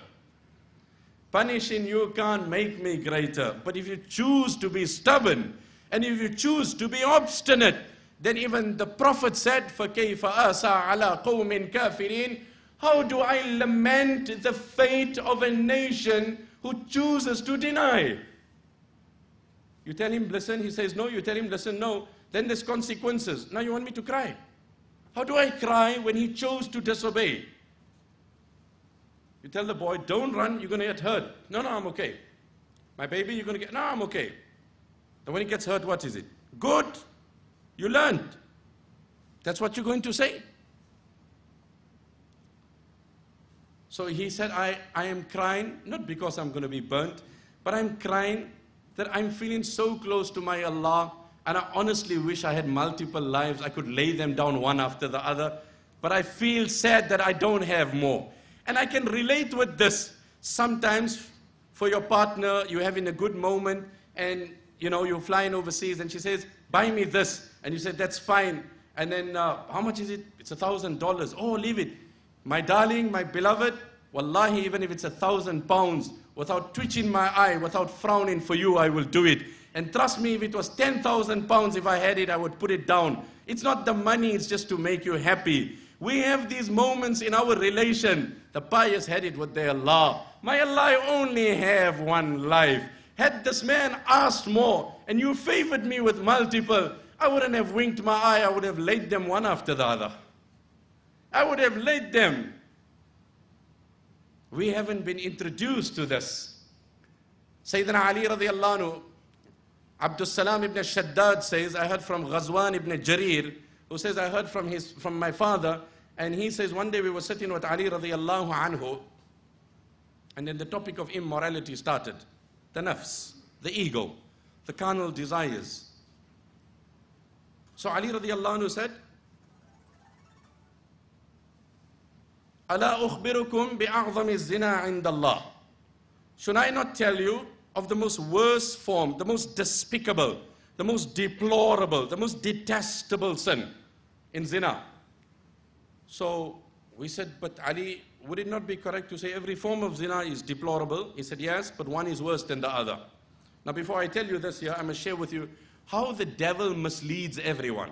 The devil has a different ploy, but he traps everyone. So one brother came to me once. He said, Sheikh, I've got this bad habit. My gaze roams. But one thing is for sure. I will never look at a non-Muslim woman. I only look at Muslim women. And I always tell myself, I look at someone that I could potentially get married to. So astaghfirullah, I don't justify that, but I have that degree of discipline in me. I wouldn't want to cast a lustful gaze on a non-Muslim woman, but I say rather, I'm doing it wrong, but better off with a Muslim sister. And by Allah, this is not a thumbsuck. I'm telling you what had happened. Another brother came to me. He said, Sheikh, I have this bad problem and you need to advise me. But I always feel, I said, why must I cast a dirty glance at our Muslim pure sisters? I rather look at a non-Muslim woman and Allah must forgive me for my wrong, but But I say, no, this is not right with our Muslim. I said, subhanallah, the devil is playing tricks and clapping hands. He got this one hooked here, he got that one hooked here, and this one is appeasing himself. I'm not all that bad. I'm not all that bad. So like how often, you know, I don't want to backbite anyone, but I'm just saying. Are you just saying what? You're backbiting. Look here, it's not here to badmouth anyone. Astaghfirullah, I'm not saying I'm better. It's not a holier than thou attitude. But just as discussion, you know, that brother is really amazing, he's wicked. What's that, my brother? You are sugarcoating it. So today, if you look at all your pediatric medicine, everything is sugar-coated. The child wants the sweetened medicine. That's what you do. It's the same thing, but what happens is when you sweeten it, it compromises. The more bitter, the better. The more bitter, the better. That's what we know and what we learn. So I said, the devil got him trapped this way. The devil got him trapped this way. There is no change. The Prophet ﷺ is in Mina.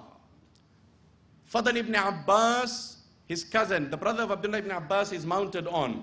A woman from the Khath'am tribe comes. She was a woman, young and beautiful. And she comes to ask a question to the Prophet ﷺ. So Nabi ﷺ took the neck of Fadl ibn Abbas, lawa unuq al-Fadl, and said, Fadl, look that way. So Abbas radiallahu anhu was present. He said, O Nabi of Allah, lawayta unuq al-Fadl, you turn him like this.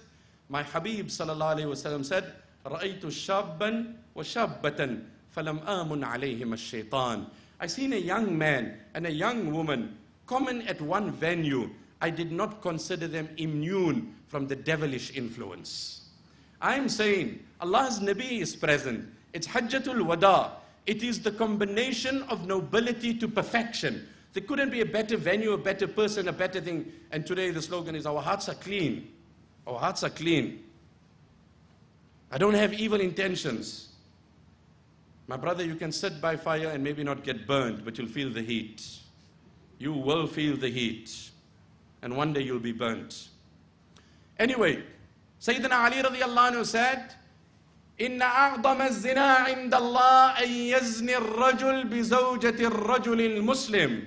The worst form of zina is that you make zina with a Muslim married sister.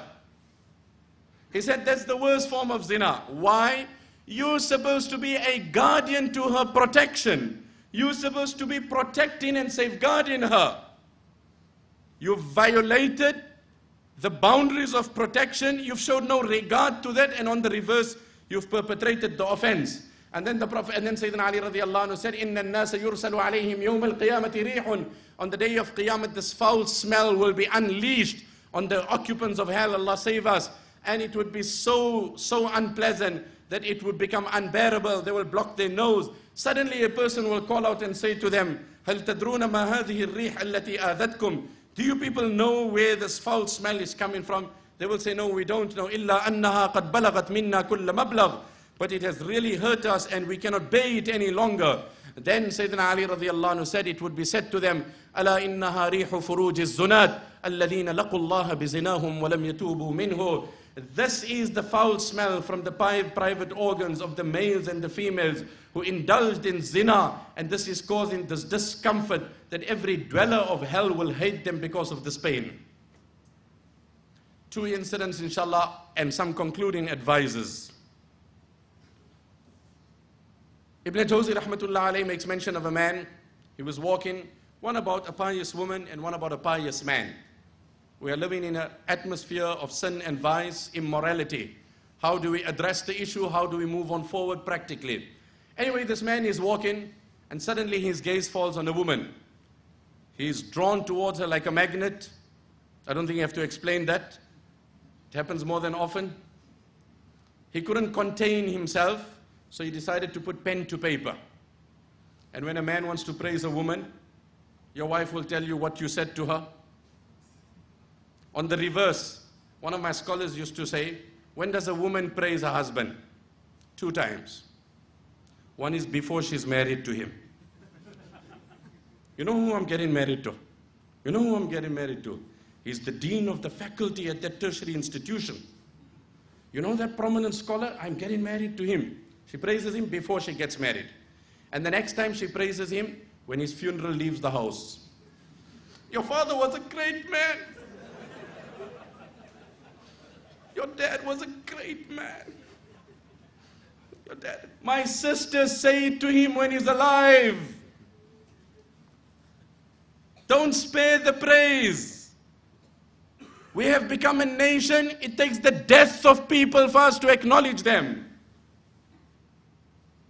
وَلَقَدْ جَاءَكُمْ يُوسُفُ مِنْ قَبْلُ بِالْبَيِّنَاتِ فَمَا زِلْتُمْ فِي شَكٍّ مِّمَّا جَاءَكُمْ بِهِ حَتَّى إِذَا هَلَكَ قُلْتُمْ لَنْ يَبْعَثَ اللَّهُ مِنْ بَعْدِهِ رَسُولًا. You know, I have this, brothers, when I'm reading Quran, I'm a wicked man, and I'm not saying this here to generate any acknowledgement. I know my sins, and it's just the mercy of Allah, and I ask Allah by His kindness not to deny me and deprive me of what He's given me because of my vice. But I always identify with one quotation of Abdullah ibn Abbas, radiyallahu anhu. He said, إِنِّي لَآتِي عَلَى الْآيَةِ فَأَوَدُّ لَوْ أَنَّ النَّاسَ جَمِيعًا عَلِمُوا مِثْلَ الَّذِي أَعْلَمُ. He said, I'll be studying an ayah, and I get so engrossed in this ayah that I have this desire. I wish the whole world could join me today in this lesson of this ayah and equally could see the depth of this verse like how I'm seeing it. And really sometimes when I'm studying in the late hours of the night and I'm so engrossed in it and I enjoy it by Allah so much, and I say, Ya Allah, I look out of the window, it's late, it's 11, it's 12, and it's dark, and all is sleeping. And I say, Ya Allah, I wish I could scream out to the world.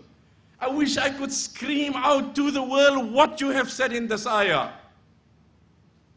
وَلَقَدْ جَاءَكُمْ يُوسُفُ مِنْ قَبْلُ بِالْبَيِّنَاتِ فَمَا زِلْتُمْ فِي شَكٍّ مِّمَّا جَاءَكُمْ بِهِ حتى إذا هلك قلتم لن يبعث الله من بعده رسولا كذلك يضل الله من هو مسرف مرتاب. 24th Juz, Surah Mu'min, the pious believer, رجل مؤمن, Hizqeel, according to narrations, he said to the people, when Yusuf was present, then you didn't value him. But when he went on, and this is mentioned in the footnotes of Tafsir Uthmani, you said, we will never see a man like him again. You will never see a human like him. حَتَّى إِذَا هَلَكَ قُلْتُمْ لَنْ يَبْعَثَ اللَّهُ مِنْ بَعْدِهِ رَسُولًا. The point that is mentioned in the footnotes of Tafsir Uthmani, it took the death of the man for you to treasure him. So we were just talking on that note where, you know, unfortunately praising a man before you're married and post his death. We need to share kind words while we live in. And if we start sharing kind words to one another, then we won't walk out of our house hungry for the praises of the opposite gender. So when a sister passes a comment to me, I'll feel offended. I'm married, what do you mean? And when somebody makes an advancement to my sister will say, back off. I'm married and my husband, I'm beautiful to my husband, that's good enough. But the problem is I'm not telling my wife and she's not telling me. So we are going out as thirsty and hungry people. And then we feel flattered and inflated and acknowledged by one polite smile, which is also diluted and polluted with some other agendas. Today in the corporate world, how common a slogan that a woman has to sleep her way up to promotion. It's a sad reality. In the corporate world, a woman has to, on the global stage, on the macro level, it's not skill and competence. And then with the forked tongue, we want to talk of empowering women, liberating women, yet we're enslaving them for our passions and desires.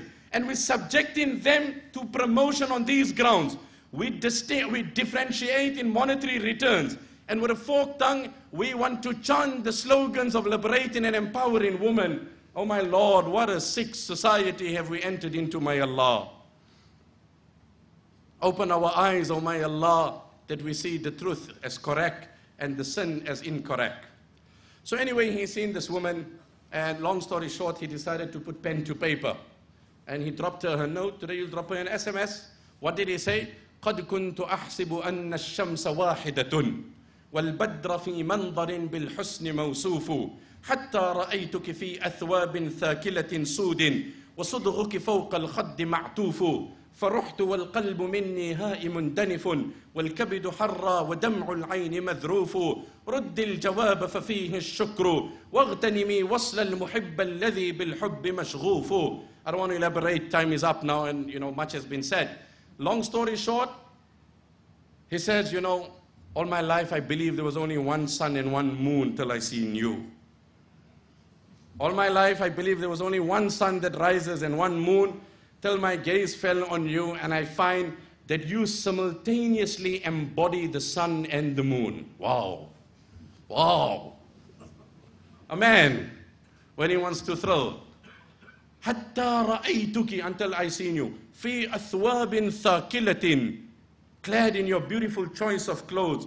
وصدغك فوق الخد معتوف, and to compliment your beauty, that smile on your forehead, I was literally blown away.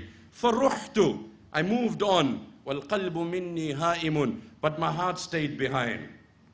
My heart stayed behind. Many of our hearts are overseas roaming.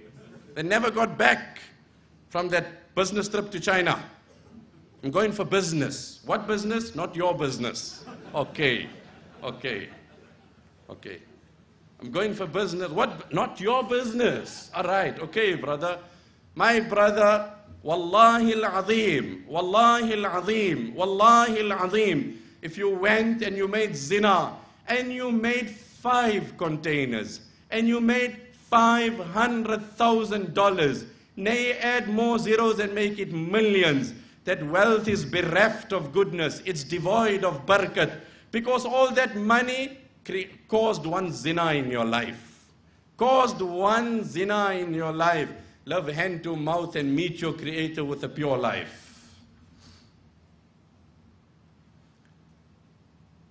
My heart stayed behind, and I couldn't detach from you. So please respond. I anticipate your prompt reply. And I look forward to a positive response. I'm really infatuated over you. The reason why I said this was not to give you a light moment and to thrill you, but rather to tell you the answer of the sister. And may Allah make that the answer of my sister. Allah forbid that any male makes an advancement to her. But this is the answer of our great woman of history.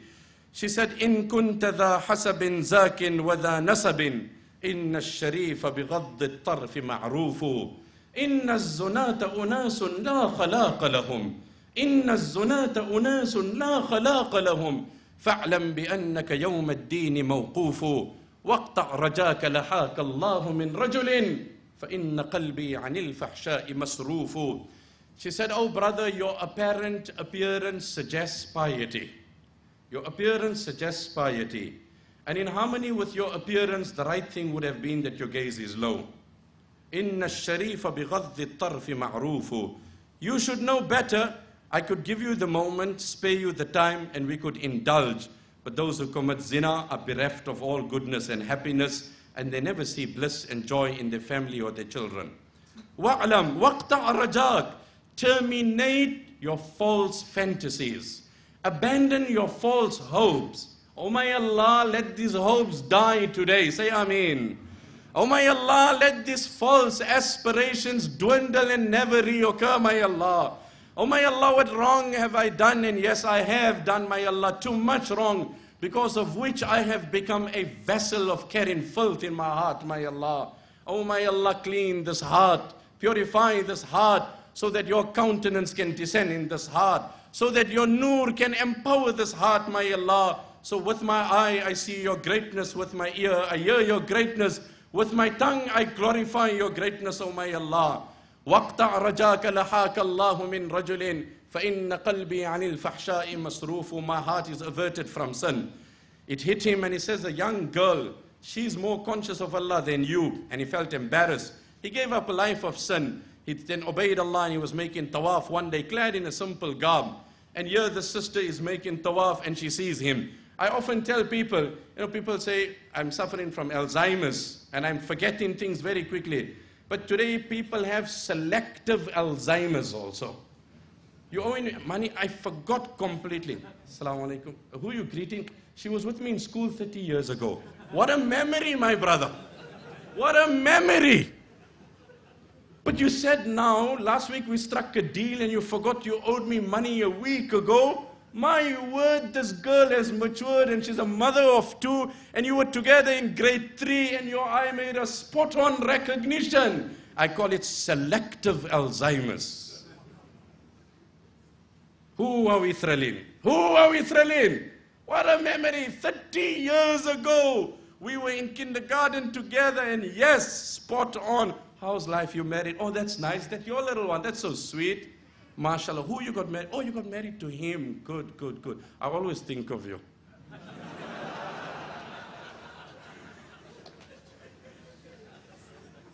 Oh, my Allah, change my life. Oh, my Allah, change my direction. Oh, my Allah, change my vision. Oh, my Allah, let my eyes open. Oh, my Allah, let me not die like this. My Allah, let me not die like this. Can the dynamics of my prayer change from tonight?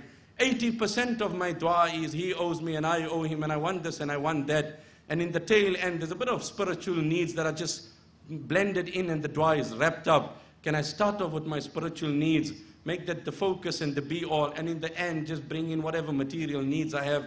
Allah, I am living on this world, and I have to live, and I have certain needs and necessities and amenities, and I ask of you to sustain and preserve and protect. Can I change the dynamics of my prayer? So he's making tawaf, she's making tawaf, she spots him clad in the simple clothes. She says, Hallaka fil mabah. Brother, I'm ready to get married to you. Would halal nikah be an option? He said, sister, that was an option before I was introduced to the beauty of Allah. Now that I've tasted that, haram and halal, I'm clean from both. قد كنت أروم ذلك قبل أن أعرف الله وأحبه والآن قد شغلني حبه عن حب غيره. So she said, that's great. I'm at the Kaaba. I won't speak a lie. I didn't want to get married to you. I was impressed to see your piety. And the only motivation of my question was to ascertain your spiritual level. I wanted to say, in your stage of climbing, where were you? And I'm great to know you reach in heights. And that's so great. And then she said, فَتُفْنَا فَلَاحَتْ فِي الطَّوَافِ لَوَائِحُ فَتُفْنَا فَلَاحَتْ فِي الطَّوَافِ لَوَائِحُ غَنِينَا بِهَا عَنْ كُلِّ مَرْعًا وَمَسْمَعِي. We were making tawaf, and I was engrossed in the greatness of my Allah, and he was engrossed in the magnanimity of Allah. Suddenly we made eye contact, and there was a bit of recognition, but then we were oblivious of one another because we both were consumed in the beauty of Allah. Because we both were consumed in the beauty of Allah. Oh my Allah, give that to me as well. This was the beauty of a young girl, flipped the coin, and a young man. So there was this woman, very beautiful. Ibn Jawzi makes mention, Ubayd ibn Umayr's incident. She was living in Mecca. She was very beautiful, impressive. One day she came home, she looked at herself in the mirror, and she had a light moment with her husband. She said, darling, do you think any man will look at me and not be attracted to me? Women feel bad if people don't say she's beautiful. She's so nasty. She couldn't even say my clothes are mashallah. And she feels like she's been, victimized, or she wasn't, so you got to pet her. And look at, we learn from the lives, Hayatul Sahaba. Abu Bakr radiallahu anhu sees his daughter Aisha radiallahu anha looking in the mirror. She was a woman, she was a young girl. I read an article in Western Australia. They did a survey on girls at the age of 6. And those girls said they are not happy with their figures. Girls at the age of 6, I thought they playing mummy. That's what I knew girls in the neighborhood at the age of 6 are playing. And it's a doll and a bottle and a pram and going and running and a diaper and all that. What a sick society, my Allah. فَإِلَى اللَّهِ الْمُشْتَكَى. Oh my Allah, who do we turn to but you? Aisha radiallahu anha is having a moment. She's looking at the mirror. She's just seen herself. Abu Bakr radiallahu anhu said, Aisha, I don't know what you are admiring because my Allah is not admiring you. ما تنظرين يا عائشة فإن الله ليس بناظر إليك. Allah is not admiring you. Why, oh my dad? Because when a person clads themselves with a new garment and they feel proud and obsessed and impressed and exclusive and elevated and superior, مَقَتَهُ رَبُّهُ حَتَّى يُفَارِقَ تِلْكَ الزِّينَةِ. And then Allah shuns that individual until he or she doesn't shun that dress and attitude. Immediately, Aisha radiallahu anha took out that dress and gave it in charity. Immediately. Our woman cannot give it even after the new one comes. At least the cupboard looks nice. The hangers must match. I got all my blue cloaks one side. I went to one brother's house. He sent me I went to a program, so I stayed at his house. And then he told me to use his master bedroom. Wallahi, I cried. And I went in there, and I thought it was a shoe shop. I thought it was a shoe shop. I guess he meant good to give me his best bedroom. And he didn't want to expose me, or he didn't think much of it. But I made a dua in my heart. And I do this whenever I go. I say, Allah, wherever I go, people host me with the best of kindness, and I have nothing. But they respect the appearance of knowledge. Allah, my prayer is not give them more money, give them deen, Allah. Give them iman, Allah. Bring their children to you, Allah. I'm not here to make dua for their wealth and that. They show me this respect on the appearance of deen. I don't have it, but it's a shape that you have hosted me and acknowledged me and respected and revered me. Those who had it are elsewhere and they have moved on. The Arabic poet said, قَدْ ذَهَبَ النَّاسُ وَمَاتَ الْكَمَالُ وَصَاحَ صَرْفُ الدَّهْرِ أَيْنَ الرِّجَالُ هَذَا أَبُو الْعَبَّاسِ فِي نَعْشِهِ قُومُوا فَانْظُرُوا كَيْفَ تَسِيرُ الْجِبَالُ. When Abu al-Abbas, who was a great person, passed away, someone said, قَدْ ذَهَبَ النَّاسُ. The prominent people have gone. وَمَاتَ الْكَمَالُ. And perfection has moved on. Even the time called out, where are the humans? Where are the humans? The reply came, here are they in their coffins and here are they in their graves. Stand up and see how giants and mountains are relocated to cemeteries. قُومُوا فَانْظُرُوا كَيْفَ تَسِيرُ الْجِبَالُ. So anyway, she came home, she asked her husband, do you think any? He said, of course, I know of a man by the name of Ubayd ibn Umair. He will never fall prey to your beauty. He said, give me the chance, I will mislead him. I will end on this, inshallah. He said, go, you have my permission. He leaves, she leaves. He had a discourse in the Haram Sharif. She comes in the Haram. She says, Sheikh, can I have a moment with you, please? I need to ask you something. So that's fine. Goes to the corner there. فَأَصْفَرَتْ عَنْ وَجْهِهَا. She unveils herself. Absolute beauty, absolute beauty. So he drops his gaze, says, sister, please, please, istatiri, can you kindly conceal yourself? She said, inni qad futintu bik. I'm infatuated over you. He said, okay, I want to have a moment with you. Sheikh said, okay, no problem. 3 questions, you answer it, and then I will look into your request. Said, oh, no problem, my darling. We would say, I was about to tell her no, but when she said, darling, I melted, man. Ya Allah, I just felt that she was so polite. My brother, remember my words. You either walking out from this gathering with a drug, or a gambling habit, or a woman, or your Allah. You can't walk with both. You cannot walk with both. You either having a thrill or pure happiness. You either having an excitement or wholesome bliss. You either excited for the moment and happy for the rest of your life. Thrilled for the occasion and overwhelmed for the rest of your life. Decide what you want. This is the call, apply your mind.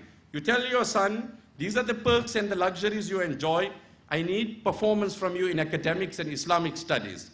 It cannot be that you don't perform and you enjoy the perks. If you don't perform, you toil, you labor, you earn, you provide for yourself. But if you show me results, all is done. All is taken care of. And without stress. We tell our children, all we want is do your thing and I'll take care of the rest of it. Long story short, she says, answer 3 questions. She says, okay, no problem. Number 1. لو جاء ملك الموت ليقبض روحك أكان يسرك أني قضيتها لك. Sister, let's forward time. Let's speed it up. Let's fast forward it and bring it to the moment of death. And here's the angel of death knocking your door. And here you have your records. Would you like your records to carry the demerit and the sin of zina that I had done with you here, and now it's the moment of death? Just fast forward things. She said, Allahumma la, no, never, never, never. Allah forbid, Allah forbid, Allah forbid. This morning, we were there in the hotel, and mashallah, the brothers suggested that we just have a little massage. And I got chatting with the brother and I started speaking. And wallah, as I was lying on the bed and my hands were there and he put my hands on the side, I thought to myself, that will also happen when my body will be lying one day. My corpse will be lying. Today I'm consciously being told, put your hands on the side, lie flat, look down, leave it like this, breathe in, breathe out. But the day is sure to come, my Allah. The day is sure to come that my hands will be on my side. Some will be crying, some will be shocked, some will be disturbed, some will be consoling, others will. They say the graveyard is a silent place with a loud message. The graveyard is a silent place with a loud message. Would you like it that I have committed this? No, not at all. Second question. لو أدخلت قبرك وأجلست للمجلس مسألة. You are lowered into your grave, the angels appear, reckoning commences. Would you like to know that you have committed this act? Allahumma la, never, never. Third question, Ji abik, you appear before Allah and your scales are brought. Would you like that on your evil scales this is carried? She said, no. He said, listen now, sister, ittaqillah. Fear Allah. You're a good woman, coming from a noble house. Allah has favored you with everything. Don't throw your ni'mats away. Don't abandon what Allah has given you. Preserve your relation. Fear Allah and change your life. She comes back. The husband says, what happened? Did he fall prey? She says, Anta battal, wa nahnu battalun. My husband, you wasting your life and I'm wasting my life. فَأَقْبَلَتْ عَلَى الصَّلَاةِ وَالصَّوْمِ وَالْعِبَادَةِ. And then she devoted her entire life to worship and piety and virtue. And the husband used to even say, now, what happened to Ubayd ibn Umair? My wife used to be a bride for me every night. She's now become a monk. I just told her that, you know what, he won't fall prey, but now suddenly she's not making hello to me also. She's changed the whole focus of her life. These are my last two words to you. And I say it to you because you have studied the fiqh of Ash-Shafi'i rahimahullah. I pray for him so much that you possibly know not, because I am one of the most fond people of his poetry and his advisors. He said, Sahibtu Sufiya. I stayed with many pious. And I had the company of learning and drawing from the knowledge of great giants. And I can summarize all my knowledge and my information and my wisdom that I've acquired from all the pious in 2 words. Oof. Just the thought alone gives you a shiver and makes your hair stand. A man like Ash-Shafi'i, who left a legacy, who left a school of thought, who authored 200 books, who was one of the poetic people of his time, he said, I sat with them all, I learned from them all. I summarize my stay with all the scholars to 2 words. Number 1, al-waqtu sayfun. Al-waqtu sayfun. In qata'tahu aw qata'ak. Time is a sword. Either you cut it or it chops you. Time is a sword. Time is a sword. It's going, my brother. It is going. It's happening. It's moving. Yes, the year has turned. And we see the presence of a new Ramadan. Yes, I'm over the 30 mark. And for some, I'm over the 40 mark. And for some, am I a grandfather? Am I a father? Has this happened? Has this boy shot up? Yes, it has happened. The first thing I learned, time is a sword. Either you cut it or it chops you. And number 2, وَنَفْسُكْ إِن شَغَلْتَهَا بِالْحَقِّ أَوْ شَغَلَتْكَ بِالْبَاطِلِ. Either you engage it in Allah's obedience, or then it engages you in Allah's disobedience. Either you say, I'm reading Quran, or then your ego says, I'm going on the net. Either you say, I glorify Allah, or then your ego says, I'm popping a pill. But there is no in between. Either you engage in it, or it is engaging you. That is the harsh reality. Someone said it very beautifully on the note of time. The past is history. The past is history. The future is a mystery. The present is a gift. That's why they call it a present. Why do they say it's present tense? Why? Because it's a present. It's a present. Nature has given you a present. You are walking out here, my brother. We say, as you leave out, there will be a gift bag. Make sure to collect your gift bag. There will be a complimentary voucher. There will be a CD. Walk out with your gift bag. And it's a gift given to you by Allah. And what do the world call it? They call it the present tense. Why do they call it the present? Because it's a present. As they say, aspire to inspire before you expire. Wa akhiru da'wana alhamdulillah.